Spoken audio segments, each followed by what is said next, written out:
every single arc quite literally details like leftist politics, which I think Oda is. Oda is 100% a leftist, first of all. Luffy is a terrorist. Hello, welcome back to another episode of the Trash Taste Podcast. I'm Joey and I'm with the boys as per usual, and I have an absolute Giga Chad sitting next to me. Introduce yourself. What's up, everybody? I'm Hasan Piker, also known as Hasan Abi. Yeah, and you normally talk about politics, but we're going to talk about anime instead. Yeah, that's where the real politics are. Because we have found out Hasan is probably a massive weeb. He tries to play it down, but I think he's a bigger weeb than some people in this room, I'll be honest. I don't know what these guys are talking about. Dude, literally upstairs, Hasan was like, I've got assets. I'm ready to go.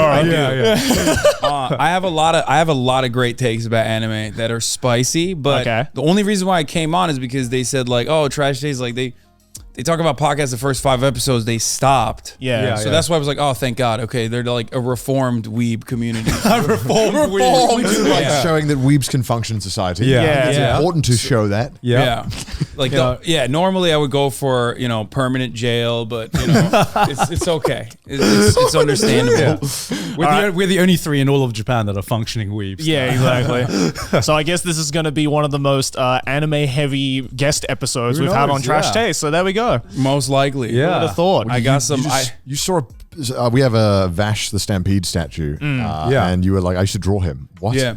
Oh yeah, I used to draw all the time when I was younger. Like my dad basically put an end to it. He was like, "You're not gonna make money doing this." But I literally, that's all I did when I was in high school. I would just sit down, math class. I would just draw on my notebooks. Wait, like this is crazy. before you actually watched Trigon, right?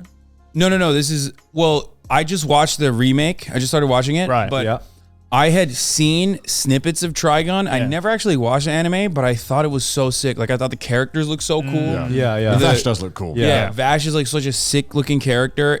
Love the gun, and then also the cross gun too. The rail. Oh yeah, I love that shit. Wolfwood's one. Yeah. So I would literally draw characters from Trigon all the time without actually ever watching it. But recently I watched it and it's so good. It's one of the, especially if you're watching the remake, it's one of the few 3D anime that actually look really fucking good as well. They use the 3D really, really well in that. And it's like full 3D, which is unique, because the last time I saw full 3D anime, I think I swore off anime for good. It was the Berserk remaster. Oh no! I'm sorry. I'm sorry. I think I'm good. I'm never gonna want to watch anything ever again. You not only watch the 3D anime, you watch probably one of the worst ones. Oh yeah. I know. Literally starting at the bottom. Yeah. Oh my god. Like Oh, the fuck?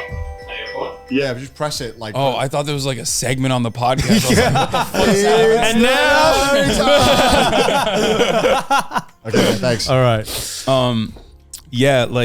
I mean, obviously they use assets, like they do 3D backgrounds and things like that, and you can tastefully put that in there sometimes, but this is like full-blown CGI. Exactly. And I wasn't expecting much from it, and I casually downloaded it right before the flight, and then instead of watching One Piece, I literally watched all of the episodes. Oh, hell yeah. It's so good. I haven't finished it yet, but yeah. I mean, Trigon, I think is, I don't know, I had in my mind that I wasn't sure if it aged well, but watching the remake, I'm like, okay, this is a banger story, with a banger setting as well. It's a remake or not a continuation? Or? No, it's a remake. Right from the beginning. Yeah. So you can watch it as well. I've already watched the first one. Oh, okay. So I remember it had a very weird ending though. Yeah. Very 80s ending. Yeah. Well, I won't spoil it, obviously. But don't. I don't, because I just legit don't know. Yeah. Speaking of not aging well, okay, I got some anime takes. All right. Let's go, baby. I've never seen you so excited. Okay, first of all, this is gonna be contentious. Okay. Yeah. Dragon Ball Z does not age well. Oh, the anime? Yeah. Yeah, absolutely. Okay, good. Yeah, Thank God. I agree. I thought you guys were gonna fight me. I thought you guys were gonna fight me on this because like I talk about this stuff in my community all the time, and people are like, dude, shut the fuck up, stick to politics. They're like very mad at me, but like. Well, the thing is, Dragon Ball fans are some of the most passionate fans you can find in the community. So we love clowning on Dragon Ball fans. Maybe a bit too much sometimes, actually. I mean, it's so easy. It was my first like actual anime that I watched that I really got into anime with. Dragon Ball and Dragon Ball Z. Yeah.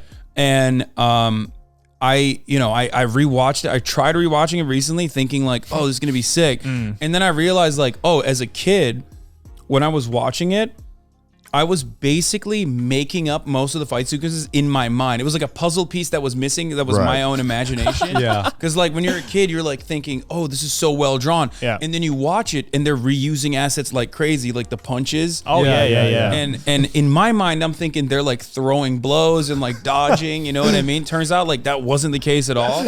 And then a fight sequence was like 11 episodes. Yeah. You have like 5 episodes of just them powering up. Yeah. And then you're like 2 episodes of staring down. Yeah. And you're like, as a kid, this felt like 20, 30 minutes. Yeah. And then it was like 30 episodes or something. Yeah. How much skipping is like allowed until you're basically just not watching it at that point? Because I feel like if you wanted to skim through it and just skip through it, it's like, I guess for Dragon Ball, it's very hard to stop at any point and feel like you're getting content. Right. It's all just like spread out. True. Yeah. So yeah, I mean, we've talked about Dragon Ball Z quite a lot on this podcast, and it has its lineage. It started a lot of shonen anime, which is fucking incredible. I would not rewatch Dragon Ball Z. You know? No, I mean, it was literally my entry point in anime. The first ever anime I actually watched was dubbed in Turkey when I was growing up. It was shit. Tsubasa. Captain Tsubasa? Captain Tsubasa. Holy shit. Hell yeah. And I don't really like soccer like that. I don't really fuck with football. Yeah. And but because Turkey loves football, they probably thought like this is a sick shit. This is a sick show to like distribute. Yeah. And it was dubbed. It was dubbed in Turkish. Right. Okay. And I did not like it at all, so I just never really watched any anime because I thought it was all like random soccer stuff. And thank God for Dragon Ball. It brought me back in. Was the anime scene big in Turkey? Did you get a lot of exposure to anime? I wouldn't imagine so. No. Right? Like, I didn't even understand the distinction between anime and like Western, like Western animated shows. Yeah. At all. Like I just thought it was another drawn show with like weird eyes. Well, because it was probably all on like the same channel as like all the other Western cartoons as well. Yeah, exactly. And growing up when I was watching it, I like obviously maybe some Western consuming my own shows targeted towards me. It definitely felt like they were really different, and you couldn't really pinpoint why. Yeah. You're a dumb kid. You don't understand the concept of dubbing. Yeah. Just dubbing just seems like magic. Yeah. You mean other languages exist? No. Well, there wasn't that much like I'm thinking about it now. There wasn't exactly like a lot of Turkish cartoons anyway. So like everything is dubbed. Yeah. So for me, like I said, I just thought it was like a little bit different. Yeah. But it was the same thing. And then I realized when I came to America and like saw all this like different branching out between anime and Like Cartoon Western Network and stuff. stuff. Yeah, Cartoon Yeah. Network. That's when I realized like, oh, this is totally sick. Yeah. What was the anime you watched after Dragon Ball Z then? It's been so long. I don't know. He's just seen so He's many. just seen so many, of course. I mean, I don't know. Ones that are most memorable and are all also in my top anime. So Yeah. probably like Cowboy Bebop and Samurai Champloo. okay, yeah. A lot of stuff I watched off of when I came to America in a summer or something. Because like there's no anime when I was growing up in Turkey at all. Yeah. Except for Tsubasa for some reason. So it was all like, what is it called? Toonami? It's like Yeah, Toonami, Yeah. Adult Swim, Yeah, that Adult kind Swim. of era. Yeah, Adult Swim Toonami stuff. Yeah. So whatever they had on at night, that's what I kind of got into. But you know, So when did you actually start getting into anime? And don't say you're not. Don't say you're not because I don't know what you're talking about. I mean, I read the Naruto mangas when they hell would yeah. come out like in America when I was in America in the summers. Certified weeb right there. Already. The fact that you went to the manga. Well, because for me it was like, I love this content. It's so unique. It's so different, and I can't get it in Turkey. So like I would park up at like a Borders. Yeah, literally. I would go to like a Borders or a Barnes and Noble, and I was like, oh damn, like you could just like sit here all day and just read these books. Yeah. Like that's crazy.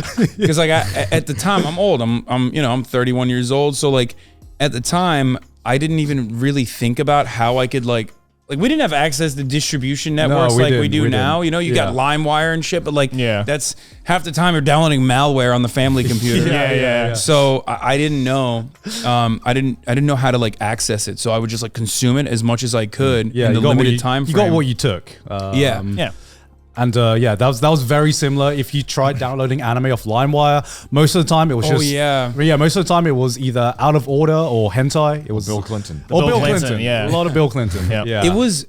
Yeah, I also never really got into digital. I can't do the digital reading. Like it has to be Physical I don't know. books? It has to be physical. I'm books. exactly the same. Yeah. Yeah. It just for some reason it doesn't hit for me in the same way. It used to. I used to be like physical only, and I think reading on a tablet has like offset that a bit. I cannot read on a phone. Phone is like way too small of a screen. Because there's like a lot of manga don't get adapted nearly quick enough. Like JoJo, for example, in English is like, I think they're just starting part 5. Oh shit! Already? The official English translation. Jeez. We had like part 5 dub of the anime before we had part 5 English in the manga. That's so weird. Because I don't know why. I don't know why it's taking so long. Like Distribution, probably a bigger audience. It's insane that it takes that long. Well, in the case of JoJo, they're probably reading and they're just like, "What the fuck is this? Like, how the hell am I supposed to translate Like, this? is this allowed? It's like shit. We gotta. They have like board meetings for how to change the band names. Yeah, exactly. Copyright. This is copyright infringement. The manga. Well, yeah. How does that work in Japan? Like they don't care about like Western copyright. They just run it. I think they just kind of like turn the blind eye, maybe in a lot of ways. I don't think it's more so that the American one would have a problem. I think it's just more of a like it's just do it just in case. Like change it. Because why even risk it? Because there's so many band names where it's like maybe if it was one we could maybe let it slide. Yeah. But when the whole show has like Pink Floyd, Rolling Stone, it's like, all right, guys, think one of them's gonna get pissed off. Yeah. I'm honestly surprised there hasn't been a band that has found JoJo on a whim and just been like, we didn't give them permission to do this. Like, what the fuck? I mean, it'd be super fucking lame if you were like, I don't want it in that. And it's like, it's literally the coolest thing ever. Or they find it and they start reading, they're like, oh, this is actually kind of sick. That'd be PR suicide. Yeah, you don't want to piss off JoJo fans because holy shit. They will come to your house and burn it down, you know. Have you seen or read JoJo? I watched the JoJo ones up to the last one on Netflix. Part 6, yeah. I guess part 6, like Florida Prison. Yeah. I saw some of the Florida Prison one. I haven't finished it yet though. Yeah. But yeah, no, Do you fuck with it? Yeah, no, I love JoJo. Yeah. It's weird as fuck. I have a bad take according to Connor. I tell people not to watch part 1. Yeah, that's a No, you don't do that. That's a bad take. Yeah. We don't skip parts. We don't skip parts here. We don't skip I'm just parts saying, I'll tell people like it's a little. I mean, it's very different than the rest of the show. Yeah. It's like a different show that they made for Yeah. some reason. Obviously, there's backbone there, you know, like the Poronarafu and you know, the Speedwagon, or not Poronarafu, but the Speedwagon, and you know, everyone else, like the whole family lineage is established there. But like other than that, it's like a different anime. Yeah, but it's nice. You get like rewarded for watching.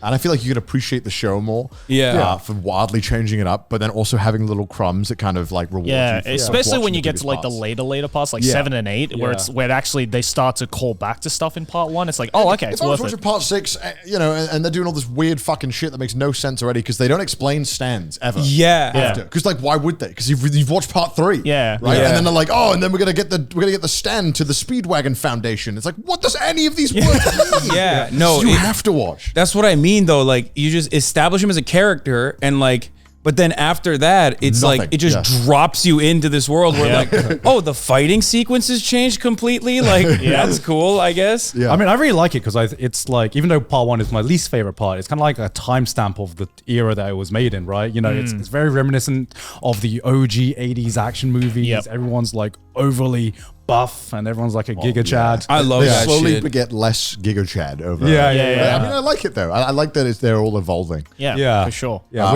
Which one's your favorite part? Ooh. My favorite is Cujo, so I probably like Part 6? Is that part 6? Well, oh no, sorry, Cujo. Well, a solid name. Jojo yeah. the Cujo, Oh, like, yeah. Jotaro's All part the 3. Cujo. yeah. So like okay, yeah. Kira and all of that. That's part 4. Part 4? Yeah. Well, JoJo is in part 4 as well. Yeah. So the one with Josuke, Kira- right, with the pompadour? Yeah. that's part okay, 4. Oh, that's no, not Josuke. No, with the hat. Jotaro. Yeah, that's that's part Jojo 3. the Cujo. He's in part 3, 4, And Yeah. 6. and 6. Yeah. Yeah. But you just like him as a I just character. like him. He's my favorite character. He is the most popular. Yeah. Okay, that After- makes sense. But I think in Japan, Dio is the most popular character. Really? Yeah. Well, They love he's Dio. probably like the biggest reoccurring character outside of Yeah, he turns up in Jotaro. everything. Japan loves the bad boys, man. Yeah, they do. They do. That's surprising. Because he's like super charismatic and crazy. He's like psychotic. Japan loves psychotic characters. Like, why would you root for the bad guy? That makes no sense. What? No, because he's epic. I love him. What the fuck? He's great. He's just got a odd. stage presence, you know, and the Japanese voices are so goddamn good as well. It's so fucking good. Yeah, I think it's just because he is, you know, Japan being like a very, let's say, a very quiet society. They love someone who's like more eccentric, shows themselves more. Like, that's dumb. We'd be like, that's fucking annoying. Like, you know what my first experience with JoJo was? It was the fucking Steam sale edits where they would. Have you seen these? When they would do like, they would have these meme edits where it was like a back when Steam sale was a big meme. Yeah. Obviously it's always everything's dirt cheap. Yeah. And they would do like the final fight in part 3. Yeah. With Dio versus Jotaro. And it would just be like, because he screams Muda so many times. Yeah. And just like throwing more Steam sale memes at like another sale, another sale. Yeah. That's the first time you ever saw JoJo? It's the first time I was ever a meme. interaction. It's a meme. And I just didn't understand. That's how Connor discovers most things. Yeah. Yeah, well, because it was like, I was like, what the fuck is this? And then there's this dude screaming, and Jotaro is like the wallet, and Dio is like the money. Like the guy Steam's taking the money. I have no idea how I got into JoJo. Yeah, how did you? I don't know. I literally have because it's like one of those things where it's so popular and it has like an annoying fan base. Super. Yeah. So then like kind of like One Piece, as a matter of fact, I would say. Is that how you get into anime? You just like you get annoyed? I get bullied into it. You get bullied into watching it. No. I don't think JoJo was like, you have to watch this. Like, but it just, I don't know. Well, yeah, because JoJo fans have like the reputation of being the annoying fan base. Oh, yeah. Like, never being able to shut up about the show. Yeah. Which is totally true, by the way. But that's yeah. like I feel like that's every anime fan base. One Piece love to pretend they're not like that, but One Piece fans Oh are like, my God. like One Piece the is worst. way worse. I promise you, like as someone who watched JoJo and is currently watching One Piece, One Piece was way worse with respect to like how much they were like, bro, you have to watch One Piece.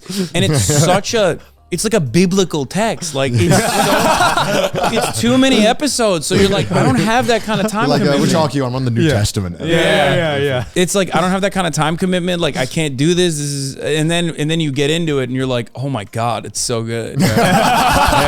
Yes, we did it, One Piece fans. It's the OG cult in Japan. Yeah. Like, it's like the most popular cult. Yeah. I have people now in my fan base that just like don't know me for politics, but just like listen to me talk about One Piece because like I have thousands of fan channels on YouTube, right? Like I don't have any IP or anything, so I'm like, whatever, let it ride. Who cares? Yeah.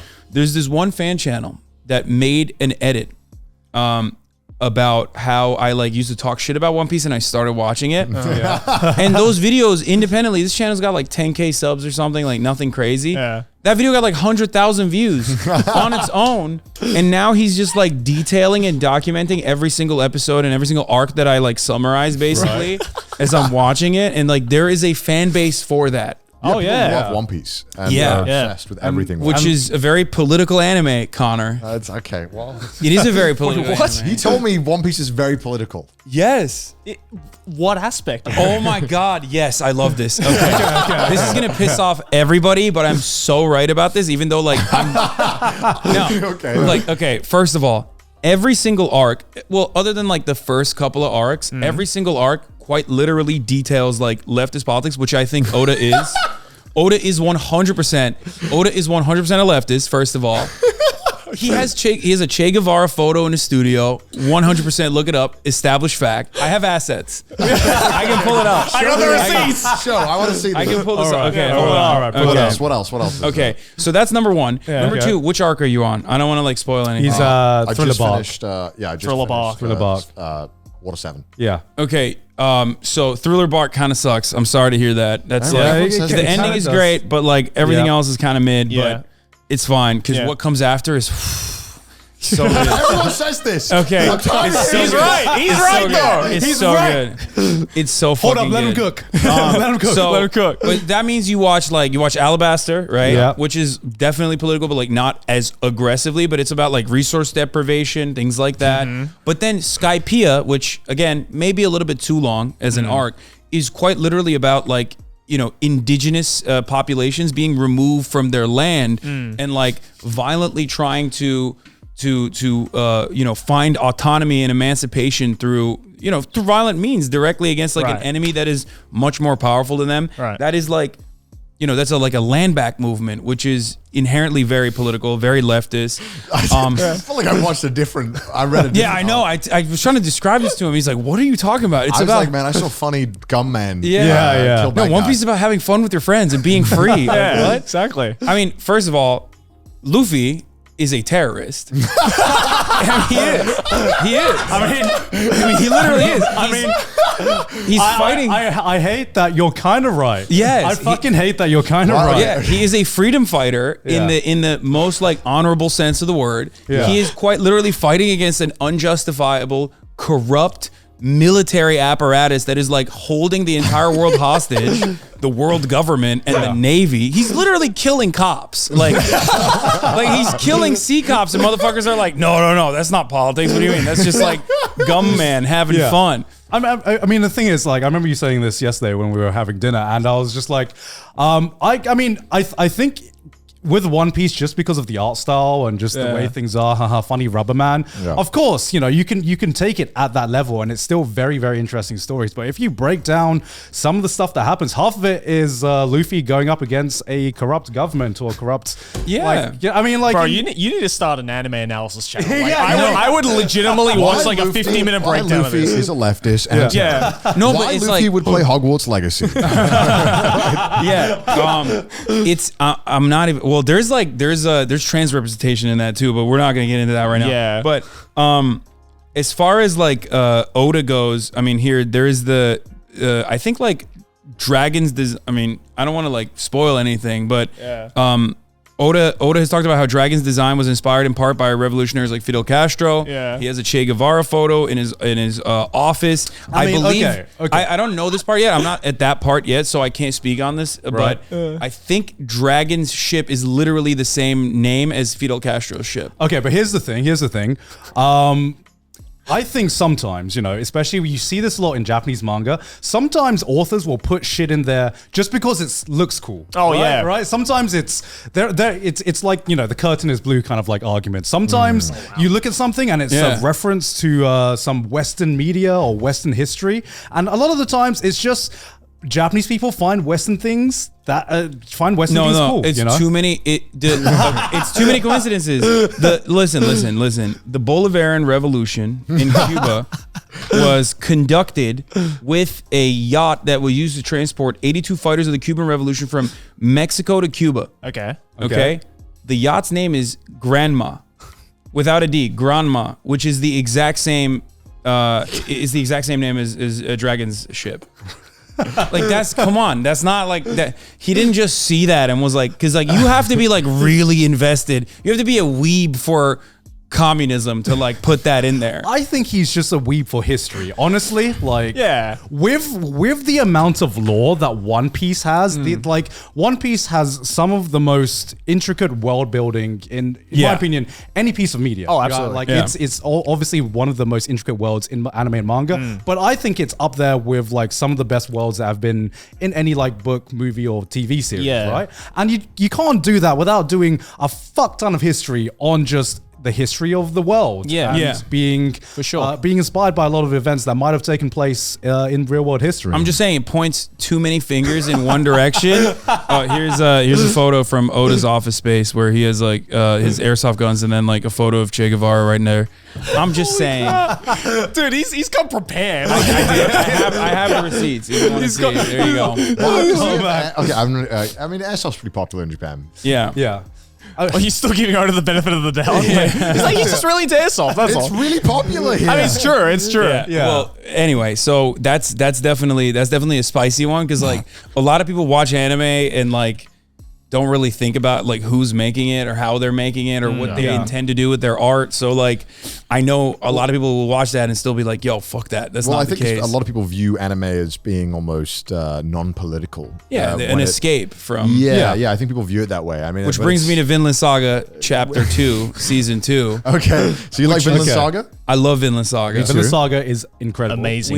You did an interview with the author of it. Is that the right term? Or the author, Mangaka, author. The mangaka. And it's really interesting what he told you, especially because like the first season was sick. Yeah. And the second season is just like all about farming for some reason. And then you're like, what the fuck? About farming. It's more. It's the majority of it. But it's not about just farming. What's actually really interesting about that is in the second season, there are very clear class dynamics at play, like class in the Marxian sense, where the indentured servants, the slaves, right, are undermined by the peasants. Even though the owner of the farm is very nice to the slaves in comparison to how mean he could be technically, and this might change, but this is as far as I've seen so far in the second season, and I didn't read it, so I don't know.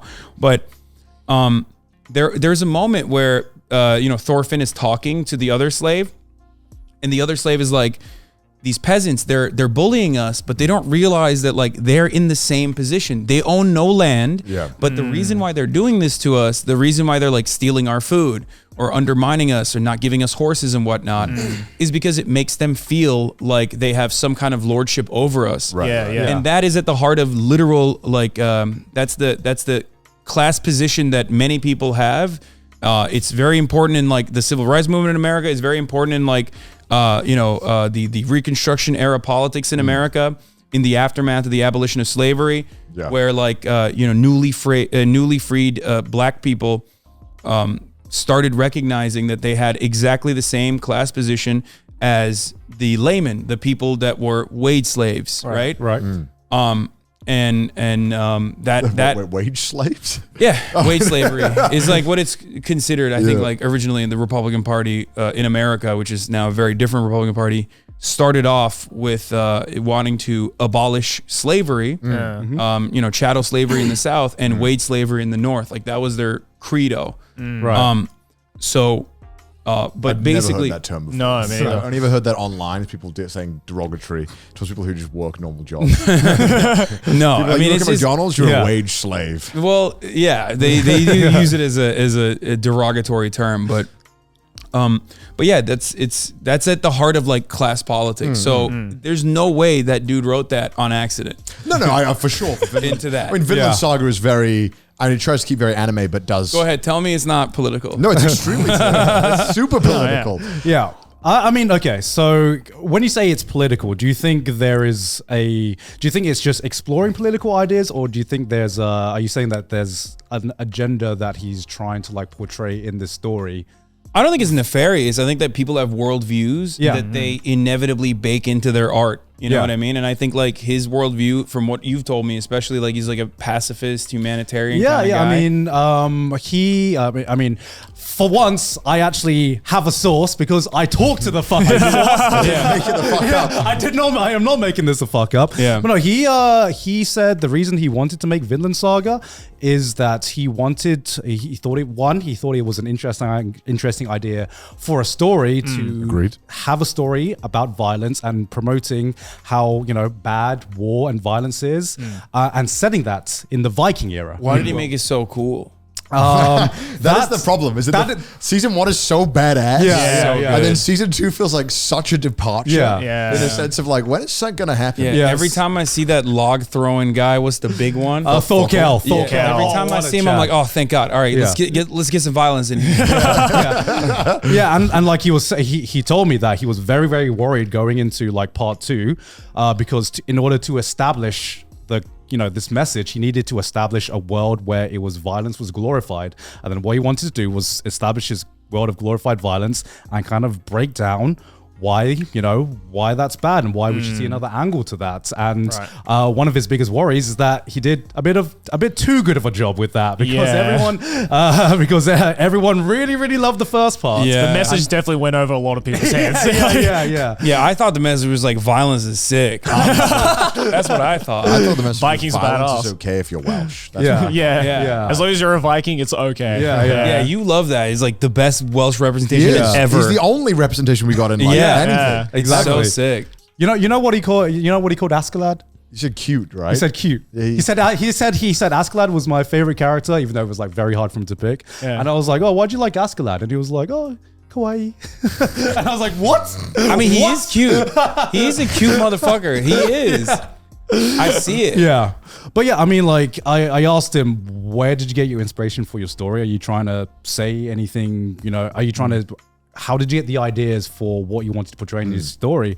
And he basically just said, I sometimes just have thoughts and ideas and emotions that I want to convey through the story. And I find the best way with characters and with the world to basically convey my thoughts and emotions. And so I don't know how deeply he thinks into the political ideas, but I think at the core, he has these emotions that he wants to put on the page. And so finds the best way to get the moving parts to like portray that. I don't even think he's like ideologically Marxist or anything like that. I think it's like very human to recognize that injustice. Yeah. So it totally still makes sense. But I mean, it's at the heart of that kind of politics. Right. Yeah. I think talking to him, he is a very human, like at a core, he tries to tell very human stories, and he tries to put that in everything he does. Well, I would argue that's what makes some of the best stories in manga and anime, right? It's like when you're trying to show that like very human side of like, through emotions and, physical violence and stuff like that. Where it's like, oh, okay,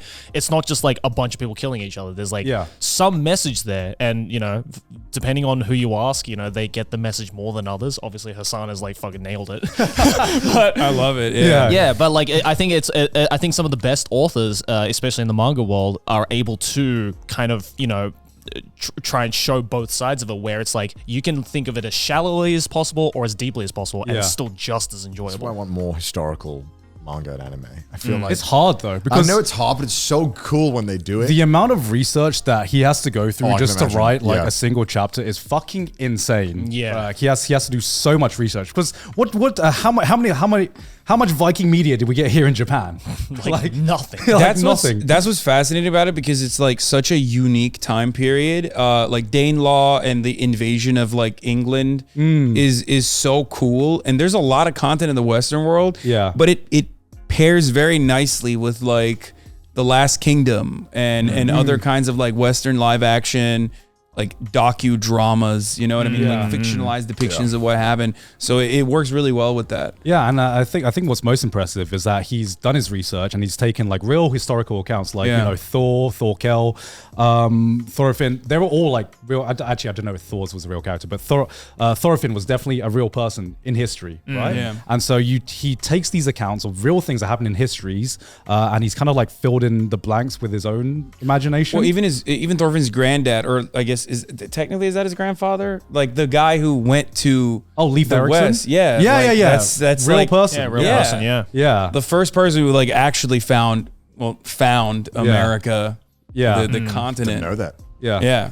Uncredited. I was just watching the anime and loving every second of it. I was like, damn, Yeah. it's good. If you want to get spoilers, just read the Wikipedia page of history. Leif Erikson. I read all the manga, up to where I was at the time. So Wikipedia's like the extended edition of the manga. Yeah. It's like that. Extra lore. That's the light novel. That's what I like. That's what I love about historical shows, is that if you want more, you can just go to Wikipedia. Like you can look in and around of where they tell the story. True. You can kind of be like, oh, this is fun. Yeah. Like I don't want to wait for the manga to come out. I'm just gonna read the Wikipedia page. And then you realize why they stopped at a certain point, because the stories often just go downhill, because history can't always be interesting. And or the person's weird. Yeah. It turns out they become really strange or do weird fucked up stuff. Yeah. Well, sometimes they still take weird characters like in JoJo and present them in a shining light. Go on, you can say it. What? The Nazi. Okay.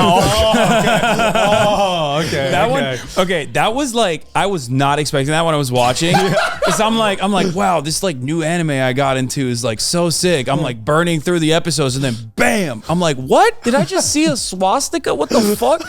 Like, and then I'm like, okay, like this is clearly a villain, right? And then at the end, it's like, oh no, he's like a good guy.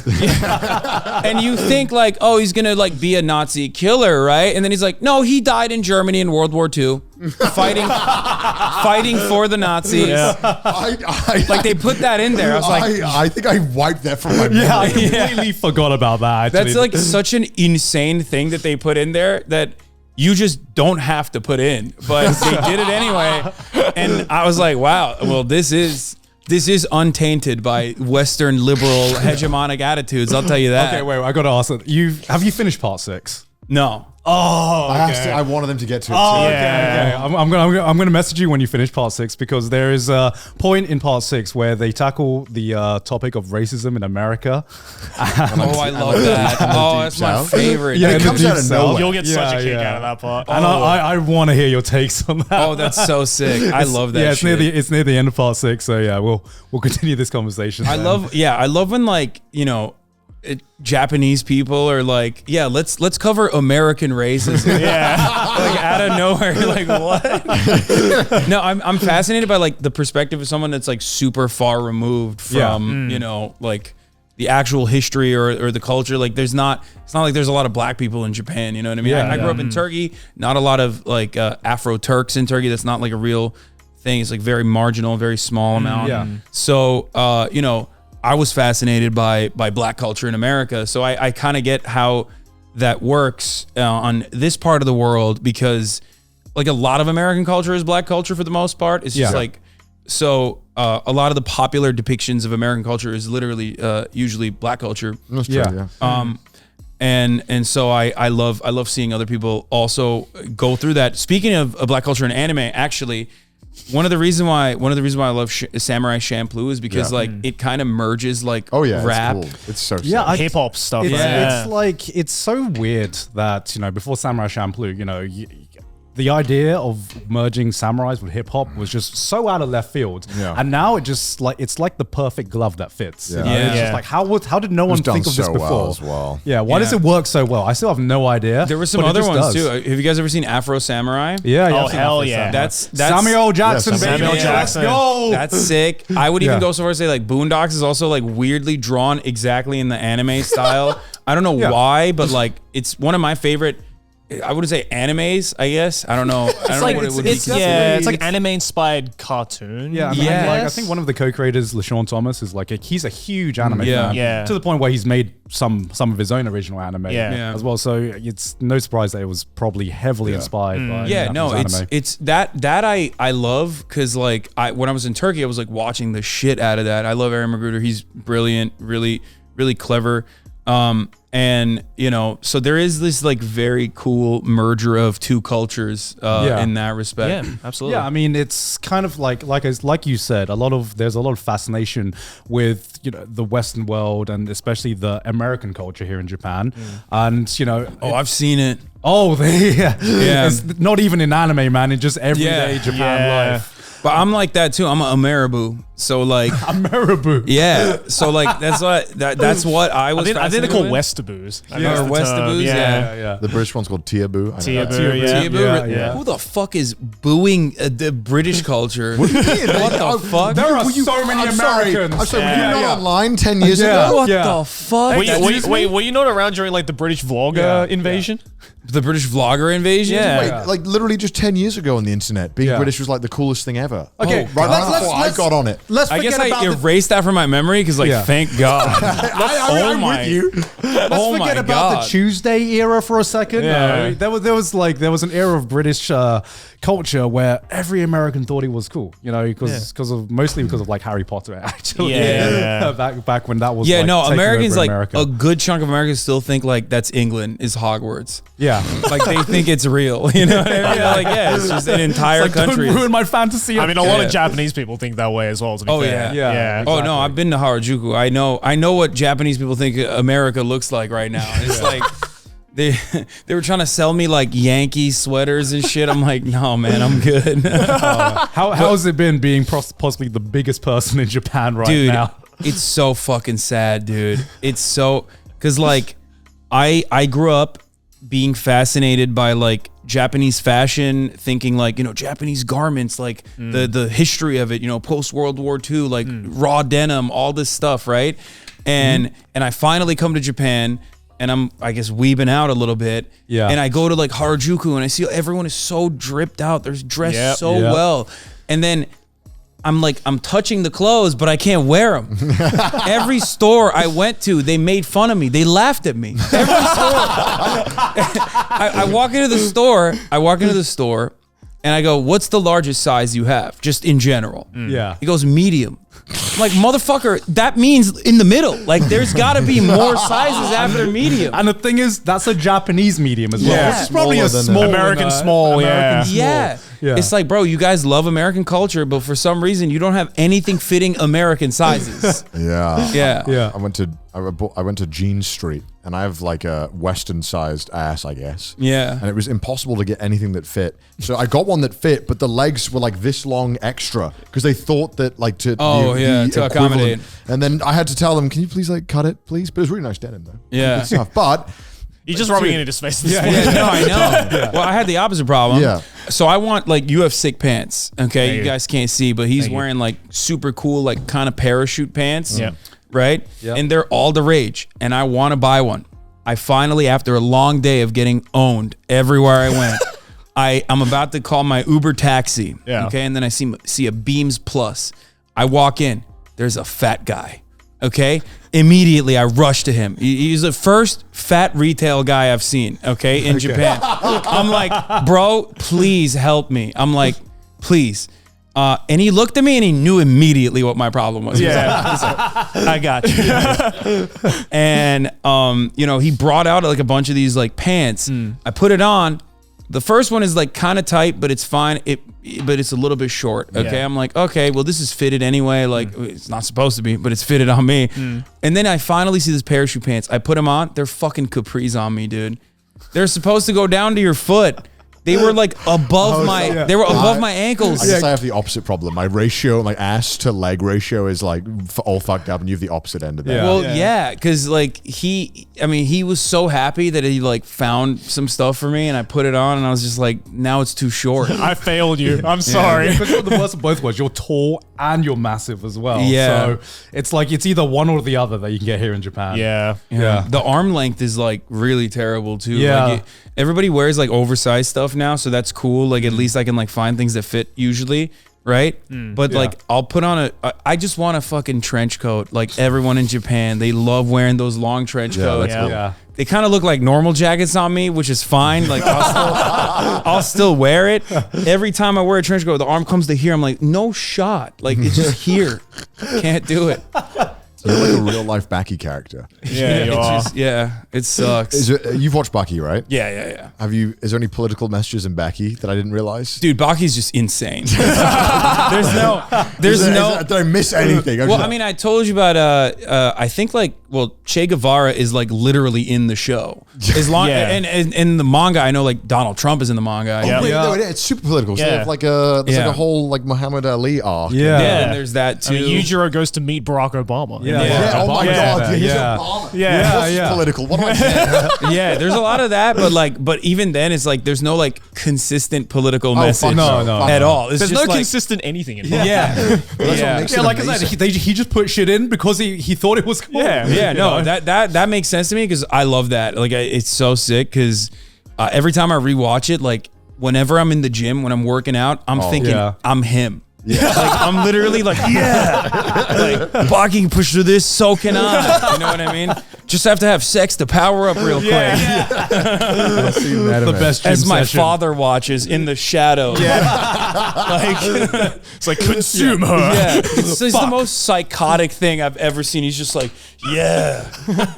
beat it up, son. I don't know how he did this, but somehow he tries and almost manages to frame it as like something epic. Yeah. Which is just weird because It is epic. It is fucking weird though. Like you said, It is so weird. The speech when the father goes, "You need to fuck every day," and I'm like, "Damn, I need to get out and fuck." Yujiro spitting, dude. He's gonna solve Japan's birth rate problem by himself, man. Holy shit! Oh my God. Yeah, Shinzo Abe could never. Isn't that a thing? I thought he like didn't like the hikikomoris and the weebs and shit because like all they do is like watch hentai instead of fuck. That's what I've heard. Boys, shut the hell up for a second because this episode is sponsored by Vessi. Look at my kicks right here. You see these beautiful shoes? These are a pair of Vessis. And let me tell you why these are currently my favorite pair of shoes to wear. These are 100% waterproof, which is great for the unpredictable spring weather. Look at me walking in these in some snow. That's some real, genuine snow right there. Not a single drop getting into my socks, boys. Not only that, but they're comfortable, durable, and breathable. And I personally got myself these slip-on ones. You don't have to deal with any laces. You can just slip them right on. And my favorite part of Vessis is that they're made from Dymatex. That's a dual climate knit material that keeps you cool in the summer and warm in colder weather. So you can rock these kicks literally 365 days a year. So if you're gonna go outside and touch grass, then why not get yourself a comfortable pair of shoes to boot? Grab yourself a pair of Vessis by going to vessi.com/trashtaste. They have a ton of different styles and sizes for every single person. And if you use our coupon code TRASHTASTE at checkout,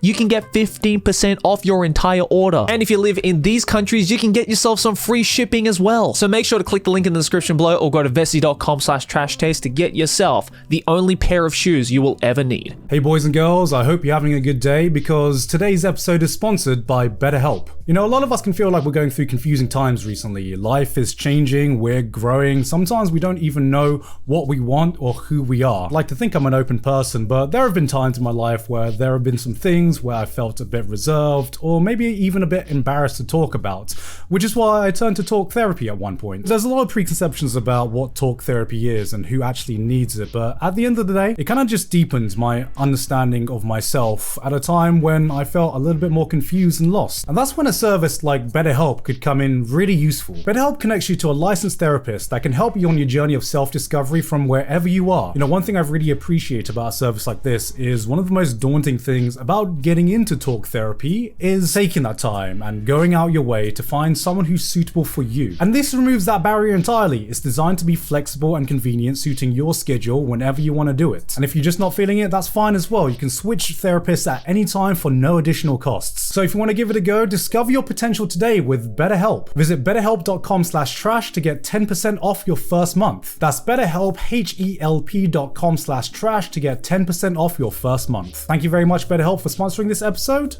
Back to the video. So what other hot anime takes do you have? Yeah, I'm invested now. Yeah, I'm invested now. He told me this garbage one. Tell me what you told me. Okay. This one's a spicy one. Okay.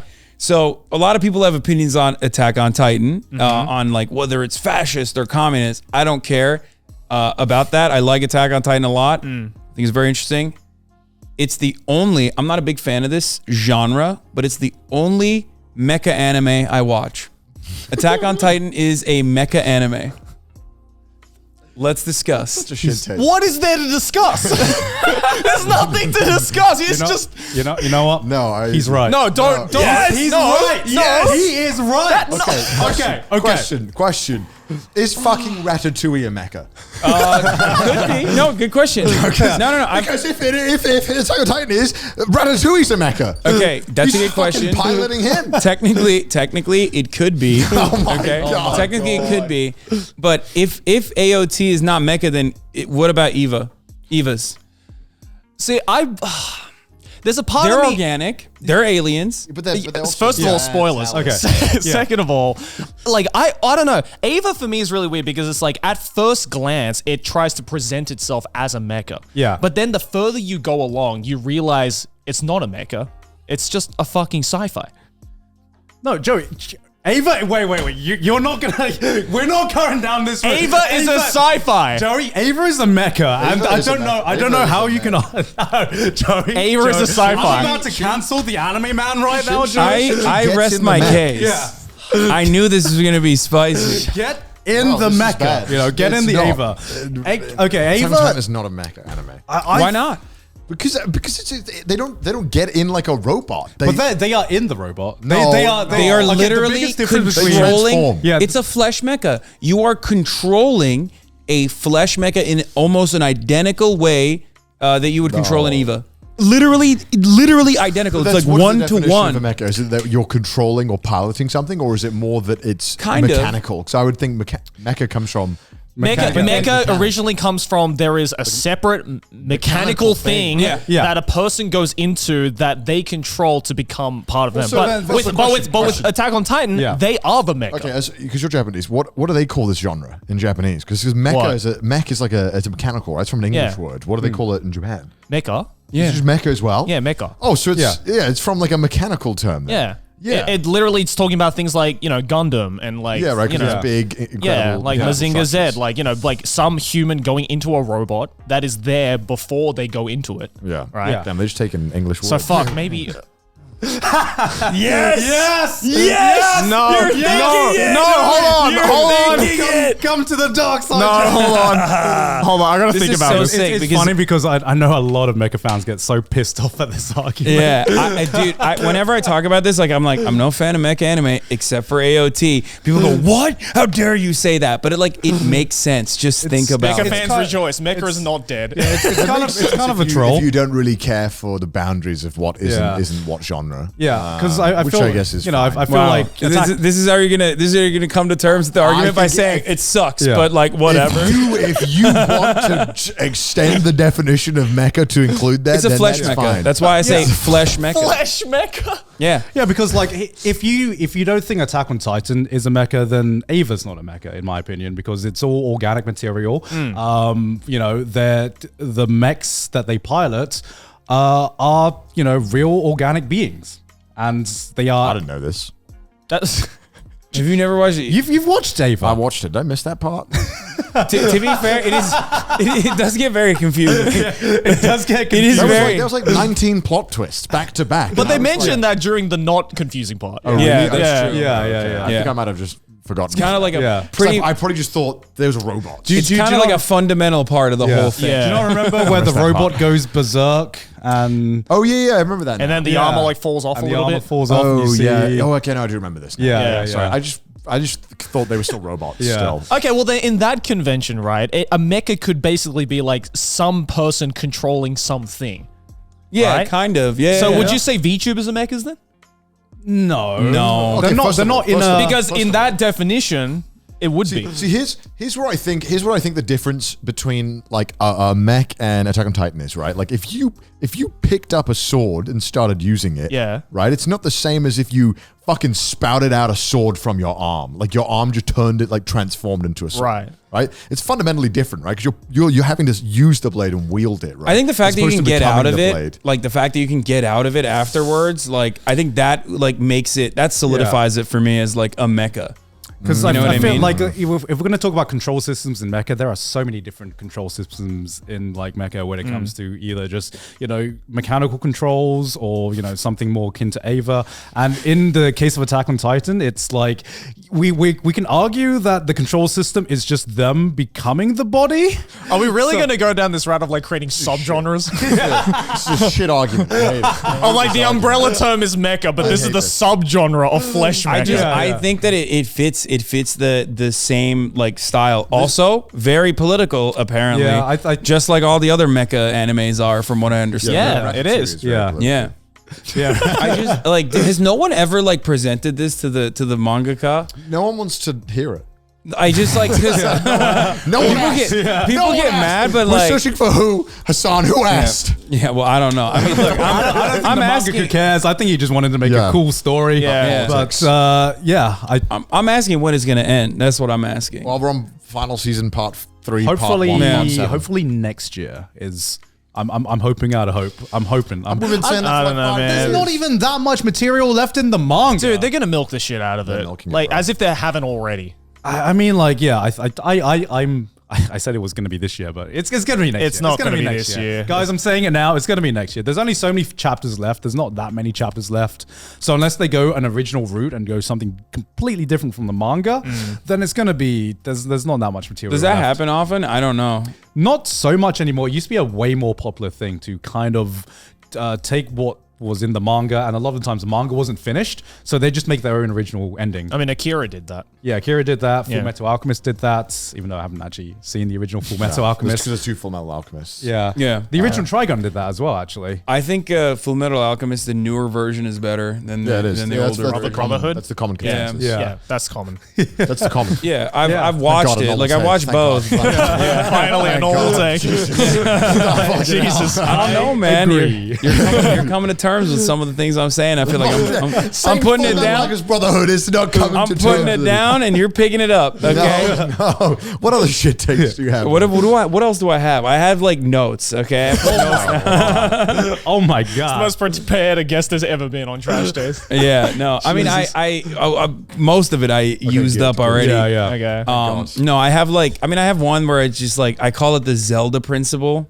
This one's like spicy, where I feel like Zelda, which is not an anime, but it's still Japanese art, video games. Yeah. Where I feel like Zelda doesn't have to be 17, but they say she is. And it's like, that's one thing where I'm just like, but why did you say she's 17? Like they say it like multiple times throughout the game. They're like, but know that she's 17. I'm like, well, you didn't draw her like that.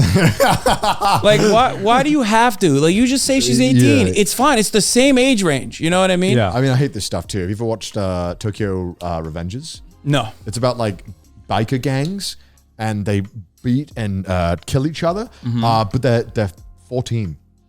Well, then you have JoJo, which is like, which is hilarious because like no one even thinks that they're 15, and it's almost like a joke. It's like a self-referential joke where it's like, of course, he'll just be like, "I'm 15, by the way," and he's like built like a 35-year-old man who's like taking steroids for the past 10 years. I mean, Baki does the same thing, right? Like Hanayama Koda's 15, but he's like fucking tatted up, like scars everywhere. So is Jotaro Kujo in part 3. Yeah, he's 17. Yeah. And they point to it, and you're like, okay, well that's just silly. Like I feel like at that point you almost just disregard the age because like the age is obviously just bullshit. Yeah, of course. Like because the character, like what do you take more? Because online there's always this discussion of, but that character's this age. It's like, well, are we talking personality and looks of the character determine more of the age, or is it purely whatever the guy says it is? No, you got dudes with like full facial hair, and they're like, "Yeah, I'm 17, by the way. Make sure you understand, I'm 17." I'm like, "No, you're not. What the fuck are you talking about?" I think what's weird. You would not get carded.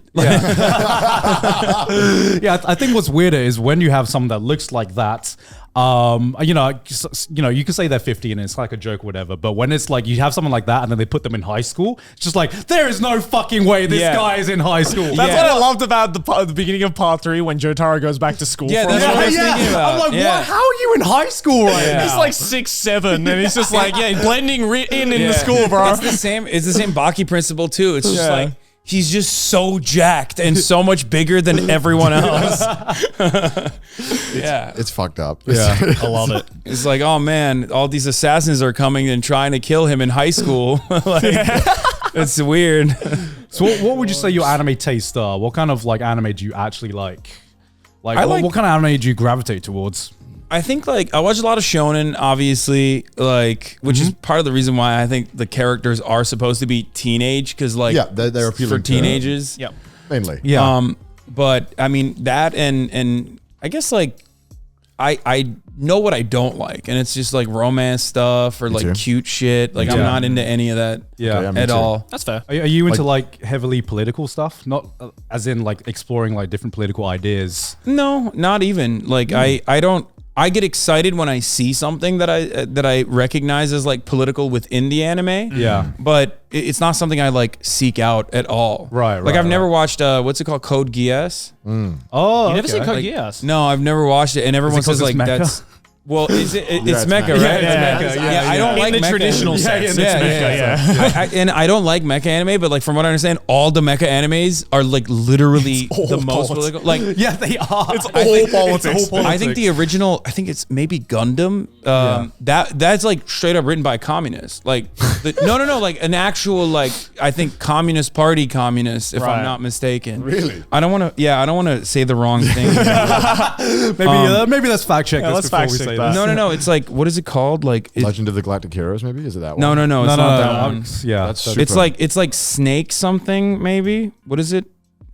Gundam? The original Gundam. Seed? Maybe The original Gundam. The original Gundam is just Gundam. Yeah. Yeah, maybe. I don't know. I'll look it up.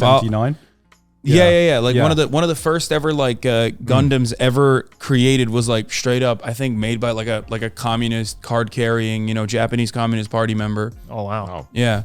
So like Gundams do have a history of like being very political. From what I understand. Yeah, I mean, most mechas are, except for like the super robot kind of like genre, most mechas are heavily steeped in, different political ideas. Most likely inspired from shows like Gundam, right? Yeah, exactly. I mean, Gundam started the real mecha kind of genre, and a lot of them kind of like similar to Attack on Titan, where there's a lot of politics in Attack on Titan, you should watch right? Code Geass. You'd love Code Geass. Yeah, I mean, we'll see. We'll see. You're never gonna see. The art style is like really important to me too, and when I see like the old school like very big face art style, like it just I can't get like really into it. When did it come out? Please don't call it old. No, it's you not. You could have said so many things except for old school, and I would have accepted it. It's not that it's old school, but like it does kind of have that like unique look, right? Yeah. I would say they will because. Wait, but hold on, you sat through Baki. You can't get more unique than that. Baki's like the ugliest anime. Yeah, but it's still beautiful. sick. Yeah, it's so sick. I love like it's but same like JoJo. It's like just muscular behemoths. It's so sick.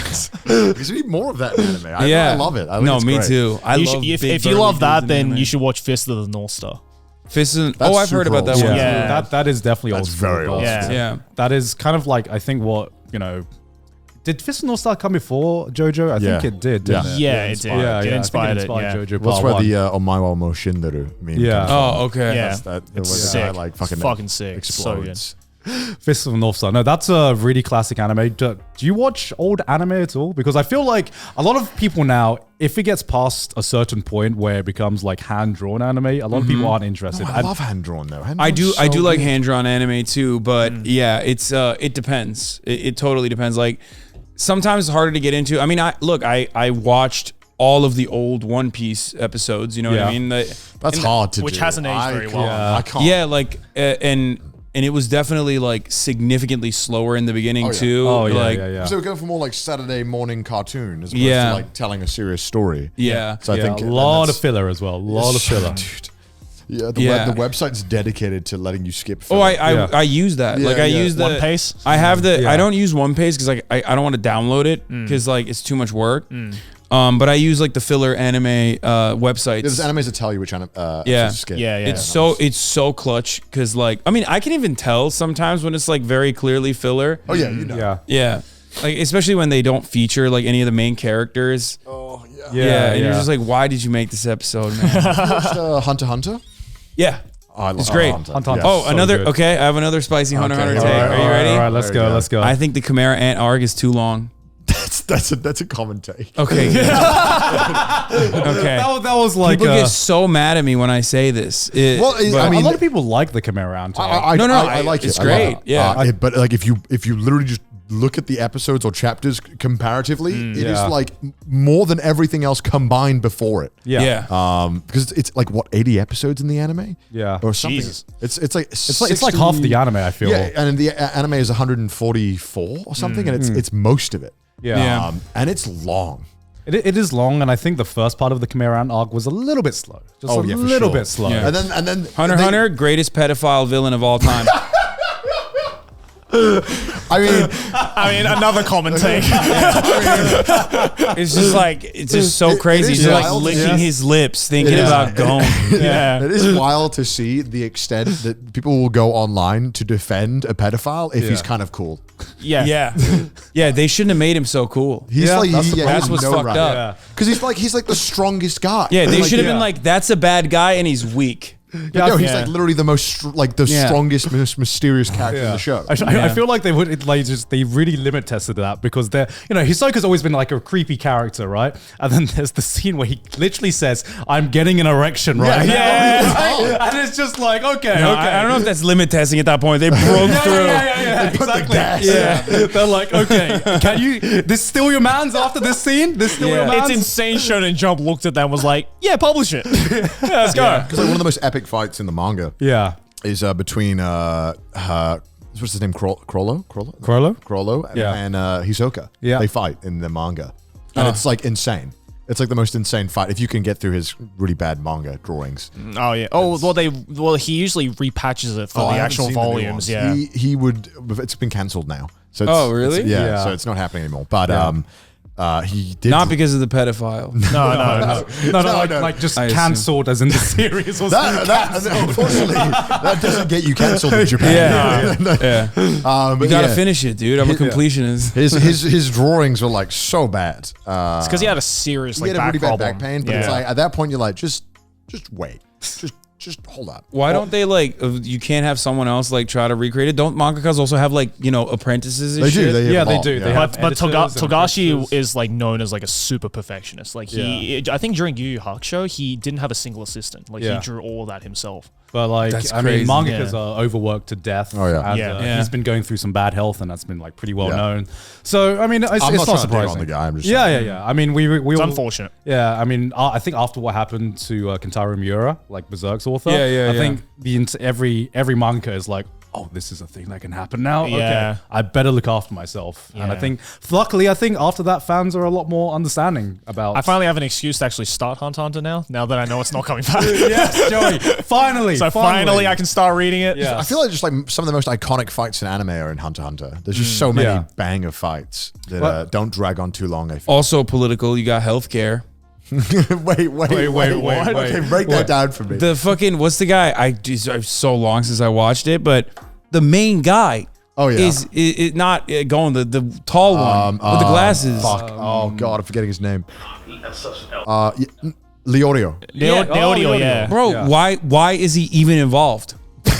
Why is he involved? Because he wants to fucking pay for healthcare. It's true. It's true. I think it's an American take where you just see healthcare, you're like, that's about me. No, I'm just saying, like, but that's literally why he wants to do it, because like, he needs to pay for healthcare. And then healthcare, another Oda reference, back to fucking the Snow Island, what was the name of that? Yeah, Chopper. Drum Island, that's it. Yeah, Drum Island is literally about paywalling healthcare. It is. The guy goes and arrests every doctor and is like, I'm going to control the healthcare now. You may not like it, but this is what the US will be like in 2 years. Bro, I'm not even kidding. How do you watch that and not realize that? I guess, I don't know. You just thought like, oh, the doctors. They're it ain't that deep, bro. Honestly, it ain't. I felt like it wasn't that deep. No, it 100% is that deep. No, it is not that deep. I will ride, dude. I hope Oda watches your podcast, dude. He does not watch the podcast. Okay, the reason I don't think it's that deep is because most of the world don't really think about healthcare, because it's not inherently an American problem. Yeah. It's not an issue. It's not a topic. We just accept it. He recognizes it. He knows he's sticking up for us. He sees how bad it is. He's like, Drum Island's very similar to America. Yeah, you got the magical witch at the top. Yeah. Oh my god. Yeah, exactly. Who's so I don't even She's just giving. Dude, that's another crazy thing for me with One Piece is like, I don't know what is going on with like the way women are drawn. And now I'm on Amazon Lily. I'm on the Amazon Lily like arc now. So it's like, this is the first time I've seen versatility because Oda either draws women like the most busted you've ever seen or just the same hot, like super sexy type. Yeah, I genuinely, and I I won't talk about too much, but one problem I've had is figuring out who is Nami. Because in the manga, there's no colors. Some frames, it's genuinely like you have to double take. Obviously, you can figure it out. I think it gets better. I think. Well, I can't speak of the manga, but like the anime definitely starts getting a little bit better with like distinguishing the characters. This is not an anime problem because you can see the colors. You can see the color of the. I was going to say, but in the manga, there's some frames you genuinely have to sit there for like 20 seconds. Oh yeah, okay. You just gotta. You have to figure out like he puts different hairstyles. Yeah, but like slightly sometimes. Well, I say after the time skip, right? It gets a little bit better.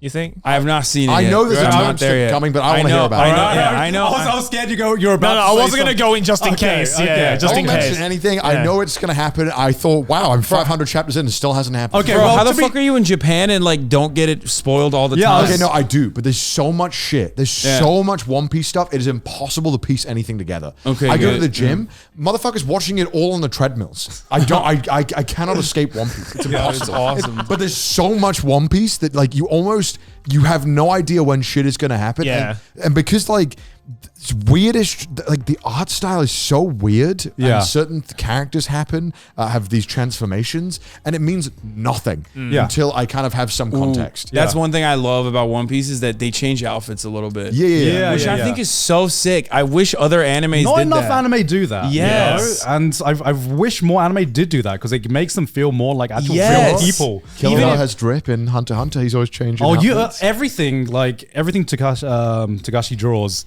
They have drip. Like Except for Gon. Yu Yu Hakusho. Except Gon. Yu Yu Yeah. Hakusho. Yeah. Oh, Yu Yu Hakusho had the has drip. so much drip, right? Drip. Yeah. Also Bleach. Bleach. Bleach, I would say, pioneered the anime. I think so. I think yeah. so And as JoJo well. is literally permanently stuck on like catwalk fashion. Yeah. It's JoJo's beyond drip. JoJo takes it a different level. Yeah, Like, you just- yeah. Yeah, but like, especially like with One Piece, even when I started it, I got spoiled with some of One Piece because of like you'd like go on like social media and you'd see some fan art or someone had avatar. And you go walking in like Akihabara and there's a figure there. Yeah, there are figures there. That's what happened to me. I bought a Zoro figure and he doesn't have an eye. I'm like, oh fuck, like I don't even know. I'm like, come on, man. Like I wanted to buy a fucking or like I mean, I'm sure you've seen like Luffy with the chest thing. Like I've seen so many pictures of Luffy looking like Popeye, and it means nothing. Looking like Popeye. I'm just gonna have to like. The thing is like it's kind of like JoJo. It's like if I tell you like part 7, Jesus Christ is in it. It's like that gives you fucking nothing. It's so stupid and so out there that it doesn't mean much until it's actually in context. If I tell you X character dies, that's a spoiler, right? 100%, we all agree. Yes. But if you see a picture of a character looking fucking weird, you pretty much only realize that you were spoiled the moment it happens in the show. Yeah. And at that point, you've already... you already got to the point. So it's like, it really doesn't matter. You're just waiting for it to come at that point, right? Yeah, Like, exactly. Yeah, exactly. Like for me, it was like Gear Second. I knew that was coming somewhere in like the One Piece future. And I was like, I don't know what Gear Second is. People online keep saying Gear Second. Do they get a car or something? I have no fucking clue. And then it happens, and it just like it didn't ruin it for me because I'm like, it's so hype. This is it, and this is why everyone was talking about it. Yeah. Okay, now I get it. I wish Luffy was a little less goofy though. Like that, I don't know. I guess I'm alone in that take. Everyone always yells at me about that too. I wish it was like, cause like Zoro's so fucking cool, dude. I fucking love Zoro. He's the GOAT, man. That's the Samurai Champloo fan in you saying that, right? Yeah, he's so but sick. he is sick. Yeah, he's so fucking. No, Zoro's sick. my favorite. Yeah. Zoro's the kind of character that only works in anime. In like real life, if someone acted like Zoro, you'd be like, bro, what is wrong with you? Just talk. Yeah, well, also like even down to the sleeping all the time. Like he's just like that's He's like just like me for real. No, that's like so anime, but it's such a sick character. Yeah. Even though apparently what is the meme? People say he's a racist. Wait, what? You guys have never heard that? Yes, I've seen this. Yeah. Wait, Bro, he only fights like black and brown people. He literally. And also Oda said that he would be a cop in the real world, which is kind of sad. But whatever, It's like just he's still a meme. so sick. Yeah, I've seen compilations of Yeah. like I saw Bro, every one of his enemies are black and brown. Every single one. I gotta go back through. I gotta go back through it. Surprisingly, also One Piece, like definitely the most diverse anime.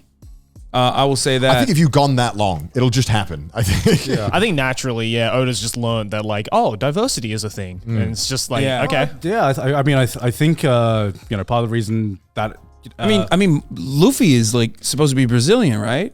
I actually don't know. I think Luffy's his own enigma. But Usopp definitely is. Usopp definitely is like I believe Brazilian. He's black, half black Brazilian. They did say at one point. I can't remember because I swear I've seen this on Twitter. I don't know if that's Twitter. Just they have like nationalities. I think, and Zoro's Japanese, and Frankie's American, like that sort of thing. And I don't know if that's like added on as like a style. it does make sense though, especially because, well, you've seen you finished Water 7. Yes. Okay, so you've seen Frankie. Yes. Yeah. Okay. Like he's an arms manufacturer. Like he literally is like. I didn't even know that. You didn't need to tell me that Frankie was American. The man gets powered by Coke. Yeah. What the fuck? He yells super. Like of course. Yeah. That's like a deliberate choice. No, I think. Sure, like he's like a weapons manufacturer / like drinks cola and is a rockabilly, which is like very Japanese to like hyper focus on rockabilly aesthetic. I love that shit. Yeah. Have you ever seen any anime or manga do like diversity or politics terrible that you were like, oh god, no?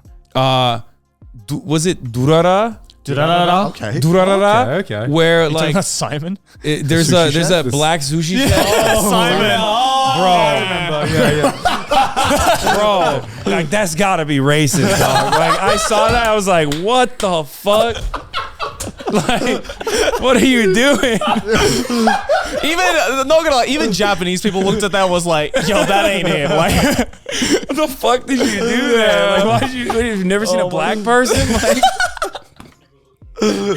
yeah. Oh man. He's supposed to be Russian, right? Yeah, he's Russian. He's Russian. Russian. Yeah. Yeah, whatever was going on.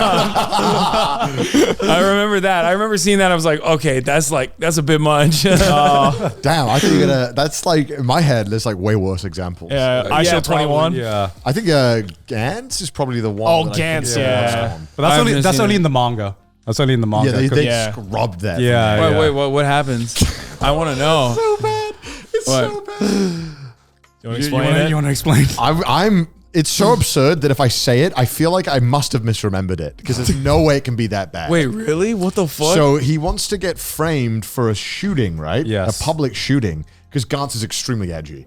It's like extremely edgy. There's a lot of violence and gore. And it's great at certain points, but this part is definitely fucking awful. Yeah, it's kind of like a really fucked up death game. Where they put a bunch of contestants into a random place in Japan and they have to kill a bunch of aliens. And the aliens are like super OP and everyone dies all the time. Yeah. So that's kind of like the series we're talking about. I can't remember why this character does it. I think I can't remember. I think he's trying to frame someone. So he does a public shooting, but so bad. And then to disguise himself, so that the people don't put him as him, he disguises himself as like a black man. And it's so bad. It's so bad. And the way they draw it is just terrible. It's so bad. So they did like minstrel shit. It's bad. It's so bad. Oh, I gotta get your phone out. Can you show? I don't have my phone on me right now. I'm looking at this. I love it's so bad. See, I love shit like that. Why do you love that? Because it's fascinating to me. Oh, because it's like a Japanese. Yeah, it's like insane that like this guy thought like this is appropriate. Oh, found it. Yep. Oh, he just does blackface. Oh, that's like tasteful. Yeah, but that's like it's a Japanese dude. Yeah, no. I understand. I thought it was gonna be worse. Is it worse or better if it's like? I think. Oh, what the fuck? That one's funny. What the fuck is that? That one? Oh yeah, that's Bob from Gantz. Oh. Yeah.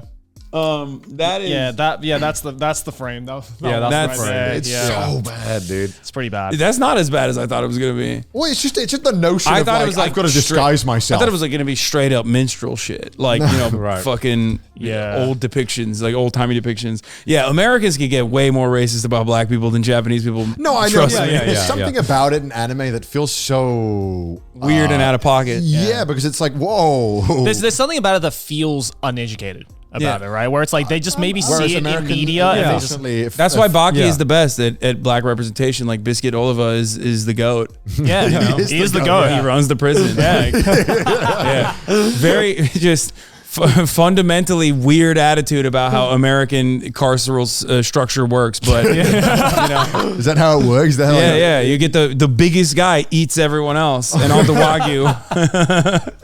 Yeah, I mean, but I think a lot of it just comes down to just exposure. You know, they don't have the same exposure, the same conversations, a lot of the same issues. You know that America's going through. So it's just which is why once again different lens. Oda is the GOAT and is like very clearly anti-racist. Literally entire slavery arc. I'm not gonna get too deep into it. Okay, every anime has a slavery arc at this point. But like this is very specifically getting into the details of like how slavery depersonalizes the other person and dehumanizes them in order to self-justify it, and like you see that and you're like, I see what you're doing, Oda. What do you think about people who always try and claim that anime is inherently non-political and doesn't even remotely touch on because people are like it's not like it's away from the West. All art is. It is impossible for us to remove ourselves from politics because like every facet of our existence is inherently political, whether we recognize it or not. Like what you just described about healthcare, for example, like to you, the fact that you have healthcare in Japan versus like Americans not having it, like that is a political aspect of our existence, whether we vote or we don't vote. It doesn't matter. It's still happening. So for that reason, like everyone develops their own ideas about the world and how the world should work, or maybe even they have no ideas about how the world should work at all and just kind of let things slide in the way that they currently exist. Even that would be inherently political. So it's just, all art is going to have that subtext. It's impossible for it to be completely removed from that, completely devoid of it. And like I said, non-political, like being non-political, because politics is ever present, is still a political act inherently. So even that would be a political statement. Right. You get a lot of backlash whenever you talk about these kinds of subjects where you're like, I watched this anime and it's about this political idea and exploring this topic. Because I would imagine anime fans, anime fans give like the biggest. Not in my community, because like obviously this is what I do. But having said that, I'm not in the same team as like a lot of people who go, oh, that's bad. Like that's bad politics, so you shouldn't watch that. You're a bad guy if you enjoy that. I don't fuck with that at all. I think that is completely devoid of like how you are in your real life, and like the things that we consume do not make us who we are. And I don't think that like cultural things have the capacity to like legitimately shift our attitude. It can shift your attitude about the world. It can make you understand certain things, but it's not going to like all of a sudden make people fucking extra evil or extra good or anything like that. So I'm usually not in favor of like, telling people like, you can't watch that, that's bad and you're a bad person. So oftentimes that is usually when people get mad at me more, is when I tell them like a piece of content that you shouldn't consume is not really all that, it's not really that game changing. Like you're not making a political statement by telling someone not to watch your thing. Like that's not politics. It's just, you're just personally stopping someone from enjoying something. Boys and girls, I have a very simple question for you. Do you want grammar good? Then you've come to the right place, because this episode is sponsored by Grammarly. When it comes to work, communication is key, even if you don't have a writing job, such as myself. But regardless of whether you're a struggling student or a working adult, you know that essays need to be written, emails need to be sent, and DMs need to be slidden into effortlessly. And luckily for all of that and everything else, Grammarly is here to help. Because Grammarly can help with your productivity and move your projects along with ease. For example, I need to send a lot of emails to clients like the CEO that I am. And Grammarly Premium's confident tone suggestions ensure that I come across as confident and as capable as possible. No more do I have to worry about my English coming off as incompetent, thanks to Grammarly. Not to mention that Grammarly is super easy to integrate into your daily life. It works where you work, such as Google Docs, Microsoft Word, to ensure your tone is coming across the way you want it to. The right tone can move your projects forward with the help of Grammarly. Go to grammarly.com/trashtaste to sign up for an account, and if you'd like to level up your writing and tone, upgrade to Grammarly Premium for 20% off. That's grammarly.com/trashtaste, links in the description below. Back to the episode. You watched Chainsaw Man recently, by the way? I only watched the first 2 episodes, and I stopped immediately because I was like, I need to wait for the whole season to come out, and I haven't had time to watch it now because I'm watching One Piece. Oh. But it looks, but okay, it's sick. See you in 10 years then. Yeah. No, but it's sick. Like I'm waiting for Thriller Bark almost like snapped me out of it for a second, and I was gonna like. That's when I watched Vinland Saga. Yeah. But I can't wait to watch it. It's really sick. Yeah. All right. So like now that we've established that you've actually watched a hell of a lot of anime. Have you already mentioned those are your favorites? Everything you mentioned, or is there anything else that you really really love? We talked about this last night, but I love like my top animes. I was thinking about this the other day. Is like Cowboy Bebop, Samurai Champloo, and I said Attack on Titan, but I think Space Dandy too. Fuck, is that's how you know he's a real anime good choice. That's how you know, man. It's just like your top 3 are from the same director, right? Creative. Well, team? I don't know. Watanabe Shinichiro. Yeah, right. I guess. They're actually all from the same all director. three from the same guy. I guess. You got to go. You got a guy. Yeah. I never really thought about that at all, like who makes the animes at all. Until like recently when I started getting a little bit, I guess, like looking at it from a more adult perspective. Speaking of, go on. No. Well, I'm going to derail this, so you should. Okay. Okay, I was just going to say where it seems like, you're subconsciously gravitated towards someone's style if a lot of your favorite anime are by the same director. But what were you going to say, Connor? Do you watch hentai? Oh, yeah, good question. I have. That was a real derailment right there. No, I have. Okay. But I have suggestions. Okay. I have suggestions on Jab too, actually. Not just Okay. All right, let's go. It's just typical like white guy comes to Japan. He's like, this is how you should do things. No, I just like, I don't understand it because like there's so much in hentai that's just like so weird to me. Maybe it's because like I don't watch the good kind of hentai. Concept of weird. Well, I'm not even talking about like the tentacle porn stuff. Like that stuff is that's the least weird. That's not even like I'm not even interested in that. Like it's whatever. But like normal hentai, which is supposed to like depict normal human interactions, for some reason always have like the skinniest, smallest dude with like a woman that is like 8 times the dude's size with like. And every time she walks in the room, her titties are walking in for like a good 2 frames before she gets into the room. And like, that stuff is like kind of weird. I'm like, make them look like anime characters. Like, why do you have to make them so like bulbous and rotund, right? And then bulbous and rotund. And then the other thing is like the X-ray vision. I can't stand that shit. To be fair, that's a contentious topic. Yeah, that is. Some people like it, some people don't. I cannot. I'm like, when have you ever, like when you're watching porn, when have you ever been like, I wish I could cut them open and see what they look like? I've never thought that in my life. I see that, I'm like, this is so medical. Like, do you know what I think it is? Do you know what I think it is? What? I just think a lot of consumers of hentai have never felt perverts. Have never felt what that feels like. So by having the internal shot, it like feeds their imagination of like, I can kind of imagine what it feels like. It looks like this, it sounds like this, and the character's describing it like immersion, this. Right? So I it's like I can go into that guy's mind and be like, it probably feels like this. Yeah, I see that and I'm like, gross. It's so like I say, it's like medical. Like it's like an X-ray vision. Like why do I need to see that? Sometimes it gets too detailed. Yeah. Where you're just like this. It's I didn't need to see the ovaries. I really didn't. The ovaries. Yeah. It's like not sexual. Like that's what I mean. It just and then like she's so large that she could just like suck the entire dude into her pussy basically.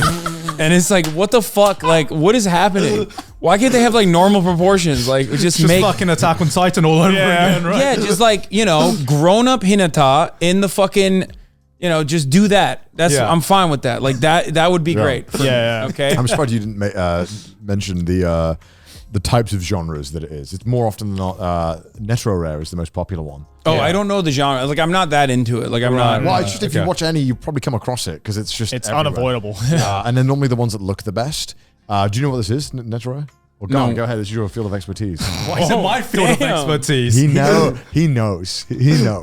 No, because Netorare is basically. That's how you pronounce it. Fuck, I don't watch it. Netorare, I don't know how to pronounce it. I don't. I guess how do I even describe this? It's kind of like cuck porn. You basically it depicts like someone who is in love with a girl or in a relationship with a girl, and he watches her, getting fucked. It's like really popular. Yeah, and that's like the most popular genre here in Japan. Yeah, most like any type of like voyeurism is considered like the top dog. Yeah. Oh yeah, Japan. I saw the binocular section at the fucking at the big whatever is big camera, dude. That shit's crazy. They just have an entire like section dedicated to binoculars. I was like, what the fuck is? I mean, that's mostly for bird watching, but like, bird watching.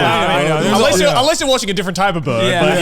There was an old lady who was like, when I was there, she was like testing out the binoculars. I was like, okay, I get what's going on. Yeah. I don't think she's a pervert. Yeah. It's the birds and the trains. That's what they're exactly. here for. Exactly. Yeah. Have you been to any anime stores since you've been there? Yeah. I went to Akihabara and it was awesome. Did you go to any store that had like a curtained off section? No, I haven't seen like. So people have sent me. What's the? There's like a. It's Dojin, right? Yeah, Dojin. Yeah. So I sent a link to that. I sent Nice. Yeah, I sent a ton. I sent the Like the melon books. I sent melon books. I Yeah. sent the 7-story sex building. Fuku in America Yeah. is like the guy who makes it is a fan of mine. Oh, Jacob. Yeah, Jacob's chill. Yeah, Jacob he Chill. he like came to me at the Anime Expo and was like, dude, here, take all this. Like, he snuck out and he gave me a bunch of like fuku shit. Yeah. So I've like, people have sent me like Dojin's manga in my PO box before. Yeah. Like I've looked through it.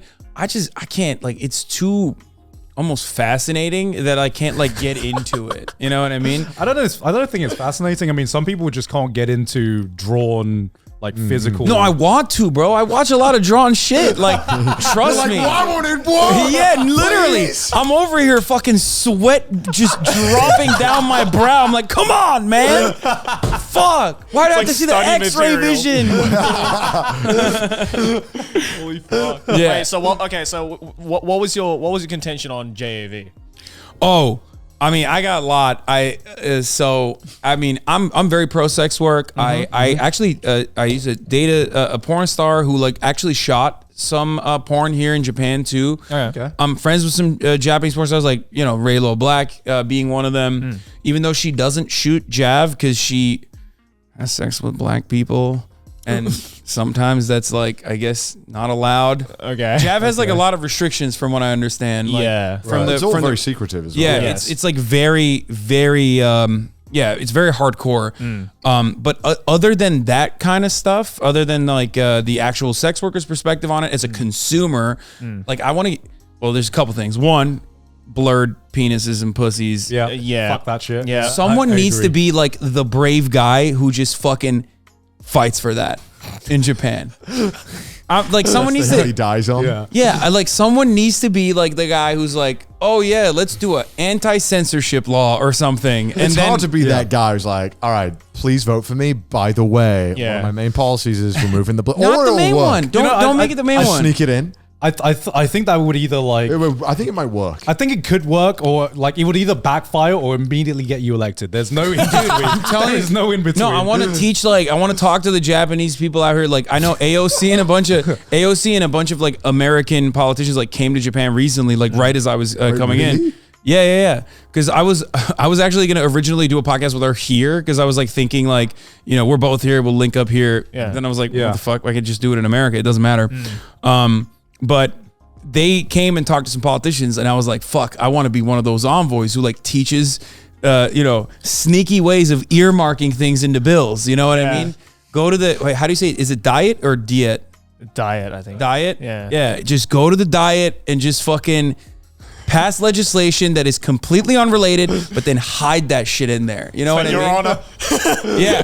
I would like to say something. Yeah, just like add that in there, sneak it in, don't even mention it. Everyone will be like wink, wink, nod. Like no one's Yes, gonna be. Your Honor. In the not killing orphan bills, I Yeah. did sneak in a no blurring porn rule. Yeah. Sue me. Yeah, and then because this is how it works in America. Because then if people say, "Oh wow, there's a dick blurring law in here," you could be like, "You want orphans to die?" Like nobody wants to be against the "Don't Murder Orphans" bill. You know what I mean? Yeah. Wow, you want to talk about unrelated things like dicks and pussies? That's kind of weird, bro. We're talking about not killing orphans here. So you have to do that. So that's one problem I have with Jav. And then the other one is like, they just look so sad. They look so sad when they're doing it. That is one problem I have as well. It's like they look and sound like they're in pain. Yeah. And it's like, it's not hot. Yeah, I've never been able to fire one off the Jav for that reason. Like I want to, because like the actors are beautiful. They're also like 3 hours long, so it's way harder to like scrub through it. Yeah. They've had that shit out like a Dragonball They're all episode. genuine. Yeah. Some jabs try to like put a proper storyline in their They in their do, work. Dude, there's jabs that are like full on like episodic series. Yeah. And that has like an A plot and a B plot. Yeah. It's insane how much work they put into the story and how much they care about that. But I ain't got 3 hours of me to jack off, man. No. Like, they also need to, man, the camera work is so bad. So they need to get some like American producers out who are like goated. I agree with that too. Like the angles are not doing anybody favors. No. The There's just is a always lot. terrible. There's a lot. Maybe the amateur thing kind of works though. I don't know. Maybe it works in the favor for it. Maybe. I mean, clearly, I mean, it must be like It's very popular. successful and very popular in Japan. So It's like, very popular, I think, in China as well. I think it's really well in China. yeah, I think China has like started doing their own, like they market it as Jav, I think, but it's not. but it's not like and they don't censor it because I've seen that. That's how you tell the difference. Yeah. No, literally, like I think they do that. And then another thing I know, like they shoot it in the Philippines sometimes. Right. Like they'll get like Japanese actresses to shoot in the Philippines so they can like override the JAV rules. Oh shit. Yeah, I know a lot about the mechanics of porn and because of like my This is why you like jack off chicks. You're like, God, the fucking supply chain. No. It's just like I know about it because like my advocacy for sex work. Yeah, so like it's very detailed and very interesting when you think about it. But as a consumer, when I look at it, I'm just like, bro, you are so sad. Yeah. Like I don't want to jerk off. I want to help you. Like what's going on? I can fix it. I can fix her. like what's happening? Like I'm expecting like a Taken style situation where like Liam Neeson bursts through the door. Doesn't have to be a white guy, but like bursts through the door and like saves her, and then they fuck in a loving way. You know what I mean? Yeah, I never understood Japanese censorship laws when it comes to like pornography. Yeah, because you look at some stuff that in hentai and it's some like the most fucked up, decrepit shit you can think of, but don't show the penis. Wasn't it originated for something to do with America or something being involved? I can't remember if it was. See, I'm trying to remember because I remember they covered this in Naked Director. Yeah, I feel like they changed it preemptively. I think. I thought it predates like even like post World War II Japan. I thought it was like because all the traditional paintings. Dude, no, like because like the ukiyo-e, which is like out. the kind of like the pornographic paintings from like the Edo period, were all everything was out. Too much. Dude, America instilled puritanical values in Japan too. That's so fucked up. Yeah, well, the reason tentacle hentai exists was because that was their way to get around censorship. Which is why I thought it predates it, because I thought hentai existed before, like tentacle porn existed, right?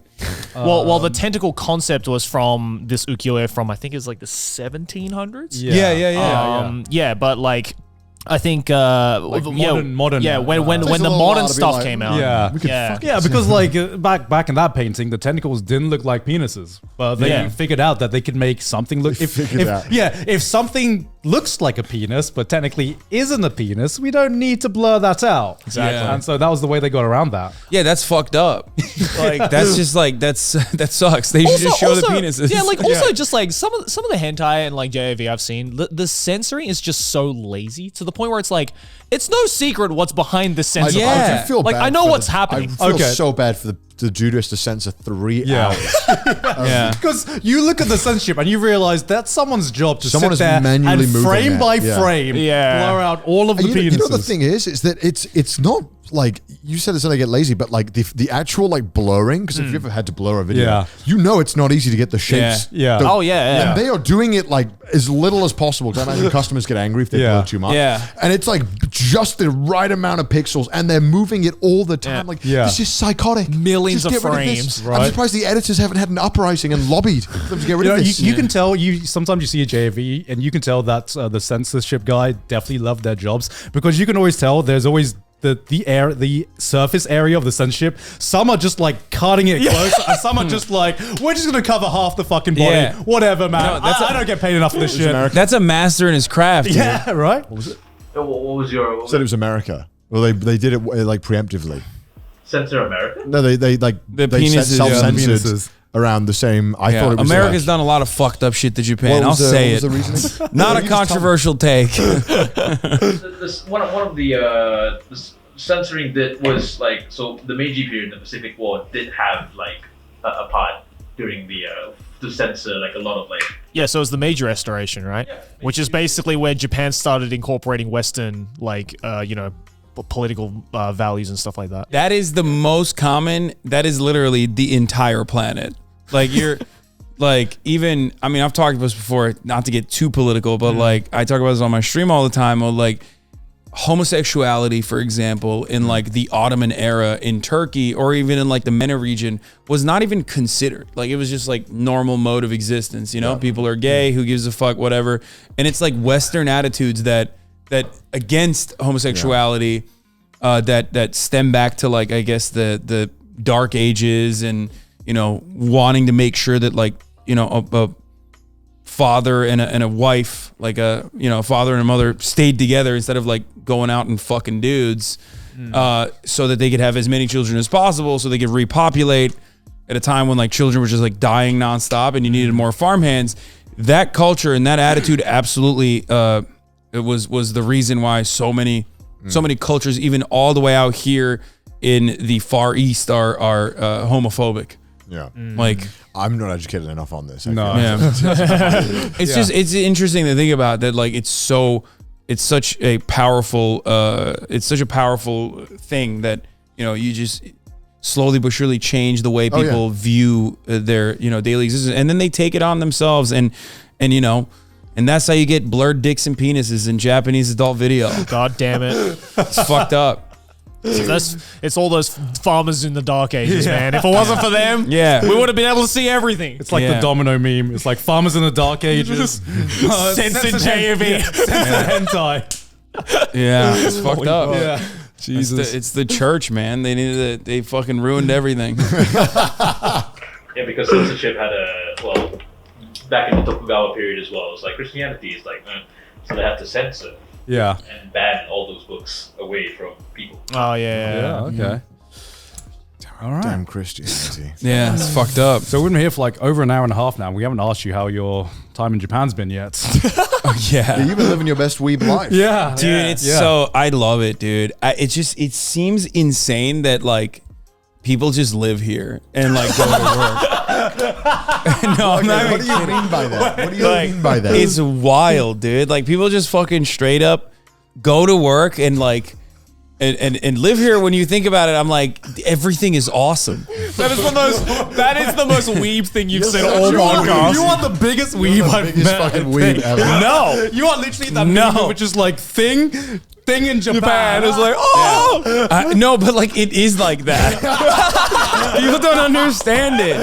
No, literally, it is like that.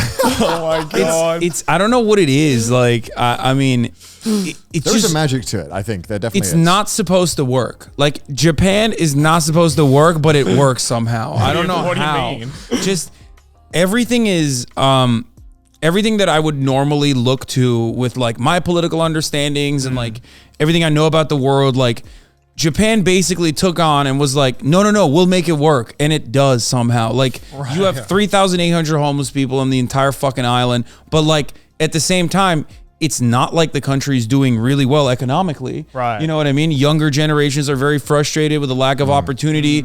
People are just not dying, so much so that you got fucking Japanese Yale economists talking about how like, oh, I have a solution. Kill yourself to the older people. You know what I mean? You have all this shit that's like so... You have what I would consider to be like a... Oops. Oh my goodness. No, it's just my phone. It's just my phone. Right. You have what I would consider to be like a ticking time bomb. You know what I mean? Like capitalism is like hyper capitalist, but it's held together by like thousands of years of like rigid structure and tradition and like unflinching in the face of like a world that is constantly being like, no, things should be very different. Like things should be more free.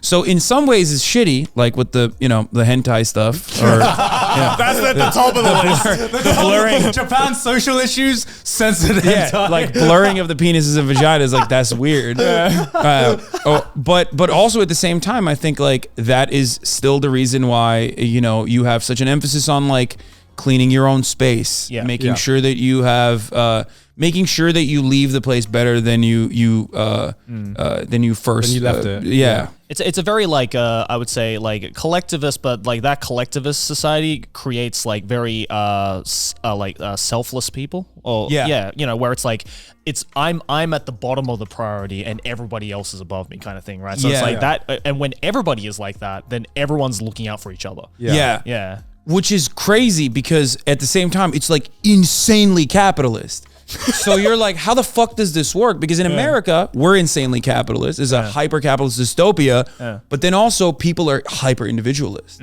So when you have that, that's when you get to like no healthcare, everybody has a gun, you know, full freedom, you have the freedom to like die from, you know, not getting your diseases treated, right? Right. But you don't have that in Japan. You have the economic structure, which I think is like wild.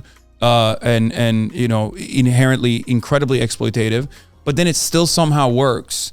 And I still haven't figured out exactly what the fuck's going on. Like, I don't know how it works. I don't even think Japan's figured that shit out, dude. I just like, it doesn't make any sense because like, I mean, I guess that's why they called it a post-war economic miracle, right? Yeah. Well, I think a lot of people just take a lot of pride and a lot of care in what they do in a way that is kind of hard to expect of people in Western countries, because we'd be like, fuck that, I'm not working and I'm not doing a job at McDonald's for $5 an hour. Whereas I think in Japan there's not really that concept of, you know, fuck your employer for not paying you enough. There's like no such you take what you're given, right? Yeah, I mean, but also like, how do they survive? You know what I mean? Like, that's the other that's what I don't understand. You guys have talked about you know, like anime, not voice actors obviously, but like the people that draw. The animators, like, how the fuck do they survive? By doing multiple jobs. No, but they're doing multiple jobs, or, you know, as you might have noticed, stuff in Japan is overworking, or stuff is really cheap in Japan as well. That's true. Like, it is very cheap. If you want to live off literally the bare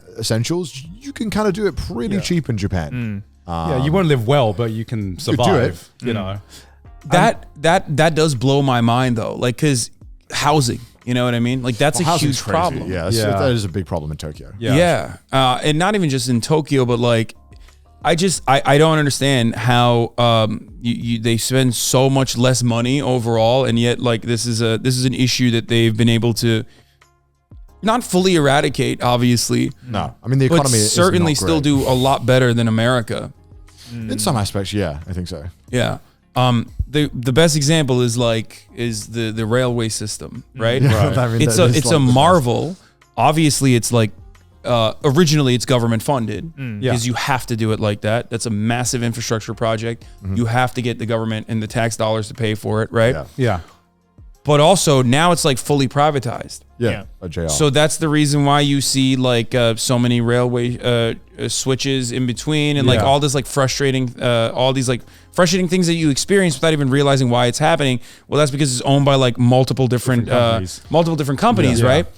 But it still fucking works. It still works. It's not supposed to. In America, those trains would be fucking eating each other every day. They would literally be like hitting each other nonstop. The most inconvenience you get in Japan in terms of it being different companies competing is that I guess you have to change gates. Sometimes. So you want to go on the metro, you have to go out. That's what I mean. It's literally the like bare minimum. That's crazy when you have like such a, you know, intricate system, and yet the trains fucking run on time. That's what I mean. It's not supposed to be that way. Like, it doesn't make sense. You go to the UK. A lot of places where railway is nationalized have privatized. Shouts out to Margaret Thatcher, that fucking bitch. But like, to say it was good. I was like, oh God, no. Of course not. No, exactly. So like, that privatization has genuinely destroyed like what is otherwise something that people hold on to as a lifeline. Because like, if you're poor, that's the one thing you have. You know what I mean? Like, that's how you travel. We don't even have that in America. So like, that's a foreign concept. Public transit is like not even a thing. And you see that like privatization is supposed to destroy the things that otherwise government should be able to handle, but in Japan it just fucking works, and it works really well, and it like blows my mind when I watch it, when I see it. Well, I think there's just a general kind of like culture in Japan where no matter what your job is, you should take pride in your work to make it the best it can possibly be, and that translates to every single aspect of Japanese culture, whether you be fucking buying fruits from the supermarket or going to a restaurant or getting any kind of craftsmanship. It doesn't always work. There are a lot of things that Japan has definitely not caught on to. Just like adopting to the online world is tough. Or the receipt system. What the fuck? Why? Like, you're using paper? Like, Like, what when I did my taxes, I have to scan every receipt and upload them. That is insane, dog. That makes no sense. Like it makes no sense, right? They're just playing on hard mode. Like what the fuck? And like, you know, even though you mentioned the trains, like there are certain trains if you want to book them where it becomes like a, you know, a Doom, like a Dark Souls one hit level of difficulty. It's like it's for no reason. Like just some things that just didn't quite adapt the way they should have, and it ends up making this kind of really fucked up amalgamated system of like booking and stuff that doesn't quite work right, but it works if you know how to do it, because people are pretty persistent here if they want something. I mean, even just doing like general paperwork in this country is the most asinine thing ever. It's everything is layered behind 10 layers of paperwork. Basically. You could. I know. I had to fucking write like all the forms to like get into the country. So I could have had the opposite of Thinyan. He was super easy. Wait, really? Yeah. No, that shit was not easy at all. Also, they're like, you go to a government building, you could just walk in, you can just see where all the workers are, the stacks and stacks of papers. Because they're all working analog. This can't be efficient. Like, no, it's not. And it's not. It's so hard for bookkeeping. You can't search. Like you could just search on if you modernize it. It makes no sense. Yeah. They're so that sort of stuff also is like very strange to me, that they're like, nope, we're gonna keep using paper. Well, again, it's that whole idea of like holding on to tradition, and also a lot of elderly people. People just like don't want to adapt to systems. There is a positive to that, because like it probably, and I don't even know this is the case or not, but I suspect that it probably keeps certain economies alive. Oh, for sure. The more you like stick to paper, for example, the more you like literally have the. Have you guys ever seen The Office? Yeah. The American version, like Dunder Mifflin going out of business because no one uses paper anymore. But you have like, what is it? Is it Muji? Like there's like companies that just like make paper products. Yeah. But then they also like become conglomerates and also sell like vibrators and shit too on the side, which is wild. That's like a very like East Asian country thing to have like. I think at least for the government as well, I think a lot of the priority is just keeping jobs. Yeah. And unfortunately, if you want to modernize things, it normally means you either got to move people around or figure out something new. Yeah. And that's tough. And also, Japan is just like in general really bad at adopting new things. Oh yeah, terrible. Yeah, like occasionally they'll take something like a toilet and they'll be like, "We're up in the game," and other stuff they'll be like, "Ooh." They're like, "But we're keeping the fax machine just in case people need to use it." Yeah, I mean, I've just started seeing contactless like payment machines. Yeah, just starting. Wait, that's new? That is new. Well, for credit cards, right? For credit cards, they had it for a while for Suica, like the transport cards, but for debit cards and all that kind of stuff. That's just a little more new. Like that for me, I took that for granted. I'm like, oh yeah, it's great. In the UK, you've been to the UK, right? Yeah. No one uses cash. No. Yeah. It's all tap. That's the oh my god, I have to fucking have like a coin wallet. Like I have a coin wallet too. That's insane. Like there's this no, I don't want any of that, man. Keep it. And it makes bookkeeping, like you mentioned, hard, because I have to then keep all the receipts. Yeah. And I have no trail of it existing if I lose that. Exactly. That kind of stuff is crazy. Like that definitely blows my mind. But overall, it's there, not to weeb out too much, but you can weeb out. It is beautiful. Like there's problems, and as every country does, but there's so much good here. Yeah, so much amazing stuff. It's so beautiful. Like that's what I mean when I say like motherfuckers are just like going to work, and I'm just sitting there like looking around like this is crazy. Like you just don't you don't want to take it in. Like you're just running to work. Like look at that. That's so sick. You know what I mean? Yeah. Which probably is like a byproduct of me being here for the first time and like anime definitely breaking my brain. I mean, it definitely I think the big one that we've always mentioned a bunch in the podcast is like vending machines wear off. They wear off real quick. Yeah. Like I saw you come in with a Boss coffee. The coffee machine, the vending machine coffee. I remember after moving to Japan, I thought I would get those kinds of coffees every day. When I was a tourist, I would like go to the vending machine in the morning, get a coffee, and I'd be like, this is it. This is the life. Moved here, didn't drink it at all. No. I understand. Like that's not. I'm not that fascinated with the vending machines. But it's just like a very easy example. Yeah. But oh my god, the fucking the 7-Elevens, dude. Holy shit. I will say that is one thing that never seems to I always appreciate it. The egg salad, dude. Is like it's just so good. And you'll appreciate it more if you ever leave Tokyo, because you'll be in the middle of nowhere in Japan. You're like an hour away from any restaurant, but there'll be a 7-Eleven fully stocked with every food you 24/7 as well. And it's like, this is just the best. Like if you go to rural Wales, it's like, good luck. Yeah. You die. Like, Eat some grass. There's no food. Maybe there's a Greg's 3 hours from you, but there's no food. Yeah. And then the shop's shut at 4. So if you don't have food by 4, you're fucked. You're just fucked. Well, 4 on certain days. It depends on the store. But the point is, you don't get food like that in the UK. It's just convenient, isn't it? It's something that we've definitely taken for granted. UK still kind of looks like Vinland Saga, honestly. I mean, the Danes did a number on them. But other than that, I feel like I'm experiencing Japan right now at like 10% because I can't speak. Yeah. Because one, I'm in Tokyo, so like that's there's so much more. Yeah. But also because I can't speak Japanese. Right. So in many respects, I feel like I'm literally, for the first time in my life, because I've been in Western Europe a lot. Like I grew up in Turkey. I live in America now, all around America. I visited. I feel like a fucking alien.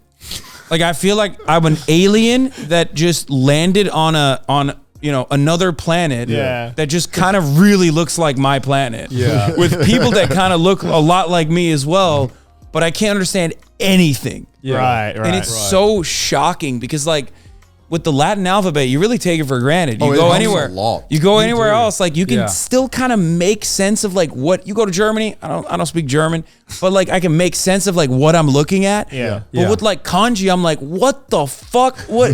There's so much. It's like blocks of text. I'm like, what am I looking at? It's like it like hurts my brain, and yet it's still so much fun at the same time. So Yeah. I'm thinking like if I learned even a little bit of Japanese, which I feel like is how it starts. Oh, by the yeah. way. Like No, you, that's like when you were being like, "Whoa, white boy swag." When I was talking, I'm like, "This is just a script." I have gone to Starbucks and ordered so much coffee. I know every single dialogue option dude, they have. you should make a YouTube compilation. What? White boy, White boy swag. He was I was like, "What is white boy swag?" And he was talking about, the guy who goes, Is it Laowai or something? Yeah, the guy who speaks Chinese, and then they go, all the Chinese people go like, "Whoa!" Oh yeah. And then when you try that in Japan, it just doesn't work. No. They're like, "Oh, you speak Japanese? Good, as you fucking should." You get an Nihongo Jozo at best. Yeah, no, kidding. But they don't freak out because they're not like I don't know, they're not like characters. They're just people. well, I don't think the Chinese people are like that either. I think he's just like faking it for the most part. Yeah. Oh, he orders in perfect fluent Mandarin, blows shopkeeper's mind. It's like, okay, dude. Meanwhile, Connor just said coffee hitotsu on a guy. It's just like because for some reason, I was on that stream with you and someone uploaded the clip and then the comments were roasting me because they were like, he's literally just saying Japan English words. I was like, what? So I'm like, caramel macchiato hitotsu. He's saying like one word. But it's so sick because like when you speak Japanese, one, your voice drops, okay? And two, you have a lisp. He said I had a lisp. Yeah, when you speak Japanese. No, I do not. Yes, you do. That's slander. That's because now everyone's waiting for me to speak. I'm not speaking Japanese. You don't have a lisp normally when you're speaking English, but when you speak Japanese, you're like, yo, wanna go to month. I don't know. I don't know. It's the best Salone Japanese. Maybe this is like side effects from being fluent in Welsh and SH is pronounced like shh. Yeah, it could be. I don't know. Well, like my Japanese is more closer to, I think, like my Thai accent than my Japanese accent because when I speak Thai, my voice goes like up like 2 octaves. I don't know why. I think it might just be easier for a tonal language that it goes up 2 octaves.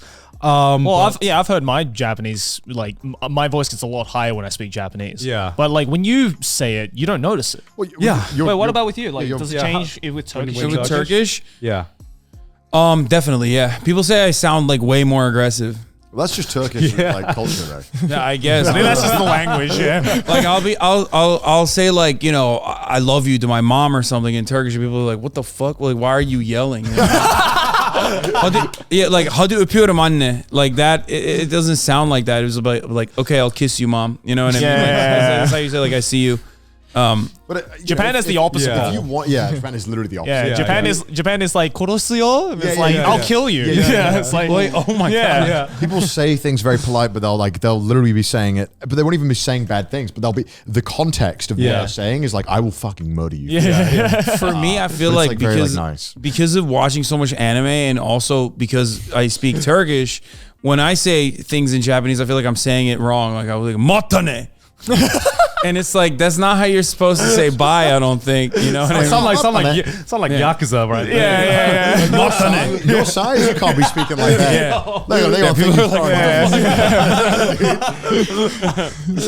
You could probably have a slightly easier time picking Japanese out because you're bilingual. Yeah, maybe. It helps a little bit. I feel like it does. I feel like it does. You'll be surprised. Yeah. There's a lot of similarities because I want white boy swag like you. You can get it, man. Honestly, you can get it. Yes, you do. Do you think Tokyo would be better if it focused a little bit more on making it like more foreigner friendly, or do you think it's like this is it? I don't think. I mean, I think like ease of access is good. Like at least use like Latin alphabet in places. Yeah, but I don't think roads are all. But I don't think they should do that. I don't think they should like because I've always had this like really interesting thought because I come from Thailand and we've made our cities very, very easy to like visit and very foreigner friendly. And I'm like, we try to keep as much of the culture as we can, but there are some things like, Bangkok isn't even like the Thai name of like Thailand. Sorry, Bangkok isn't the Thai name of the city. It's actually Krungthep, which it's harder to say for Westerners. Which is actually not the full name. Oh yeah, isn't the name of Thailand like super fucking long? I think it's actually like the longest city name in the world. He knows all about that shit, bro. Yeah. Well, that's not the longest city, but it's just a long name city. Yeah. Dude, come on. That sounds insane. Go on. You know what I'm saying? Yeah. Do the thing. Come Do on. the thing. Come on. Oh, goddamn. Wait. So I think I can remember the Thai full name for Bangkok as well. Let's go. So it is กรุงเทพมหานครอมรรัตนโกสินทร์มหินทรายุทธยามหาดิลปพบนพรัตน์ราชธานีบุรีอุดมราชนิเวศมหาสถานอมรพิมานอวฐานสถิตสักทัตยวิษณุกรัมประสิทธิ์ I'm serious. No what? way. I am serious. What could you be saying in that length? It's basically describing the city, right? So you know how like in Game of Thrones where they introduce like the Khaleesi, Mother of Dragons, all this stuff. It's like it's kind of like that. That's sick. Yeah. So you nailed that. I think. I don't know. You could have fooled me. I feel like that gets real tough if you're just trying to be like, where are you staying? And then you're just like, how much time do you have? Yeah, it's just like you're on the 911 call and you're just like, oh, so where are you staying? Yeah. Now, could you imagine like going through immigration and being like, where are you embarking from? It's like, I'm glad they changed it. That makes sense. But like I believe like we had to change the name. I don't know if I'm making this up, but like we obviously shortened it, but no Thai person calls like our capital city Bangkok. No shot. Even Sandvar, that one, they just call it Sandvar PG most of the time. Yeah. PG. Sandvar Perquingich. Even that's pretty long.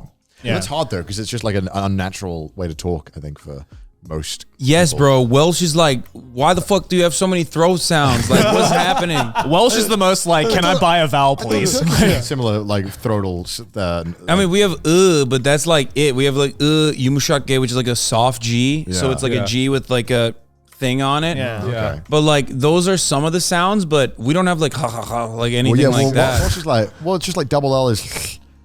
It's like the kind of the side, like tongue. Okay, that's a crazy thing. Yeah, that's cool though. Because you're like right there next to England. Yeah. That's what makes it crazy. We were around before English. No, I know. We were crushing it. And then we didn't crush it. Well, I know, but it's still like crazy that it's the common language, and you're like so close, and you have like these insane sounds that just sound so different.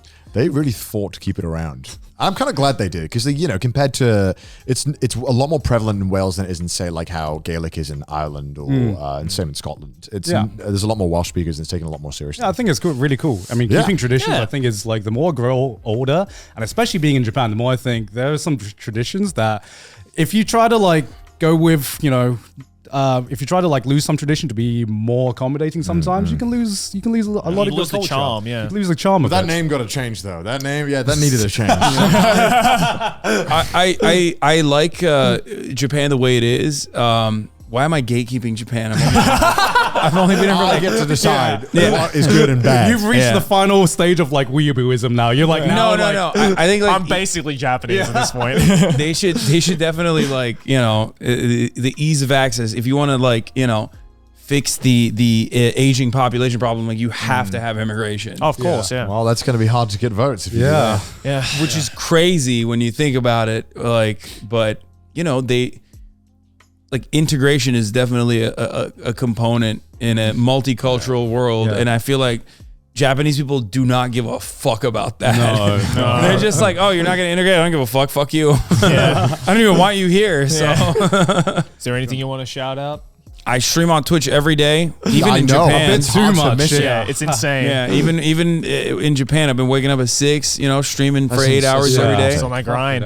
Yeah, but obviously go check out Hasan's stuff, link in the description. And look at all these patrons though. Ooh. Oh my god, you see all of them? Look at those all over on the screen. Wow. Who's your favorite? Point, which one's your favorite? That one? Yeah, that one right there. Lucky you if you got pointed out. But hey, if you'd like to support us, then go over to our Patreon, patreon.com/trashtaste. Also follow us on Twitter, send us some memes on the subreddit, and if you hate our face, listen to us on Spotify. And thanks for coming, son. Yeah, thanks for having me, guys. This was awesome. Great talk about anime. Yeah, hell yeah. Thank you for forcing these boys to talk about anime for once, because it's impossible. I thought, I heard this is the #1 anime podcast that never talks about anime. Hell yeah. And that's what I was excited That's for. how scarce the market is. Yeah. See you guys next week, guys. Bye.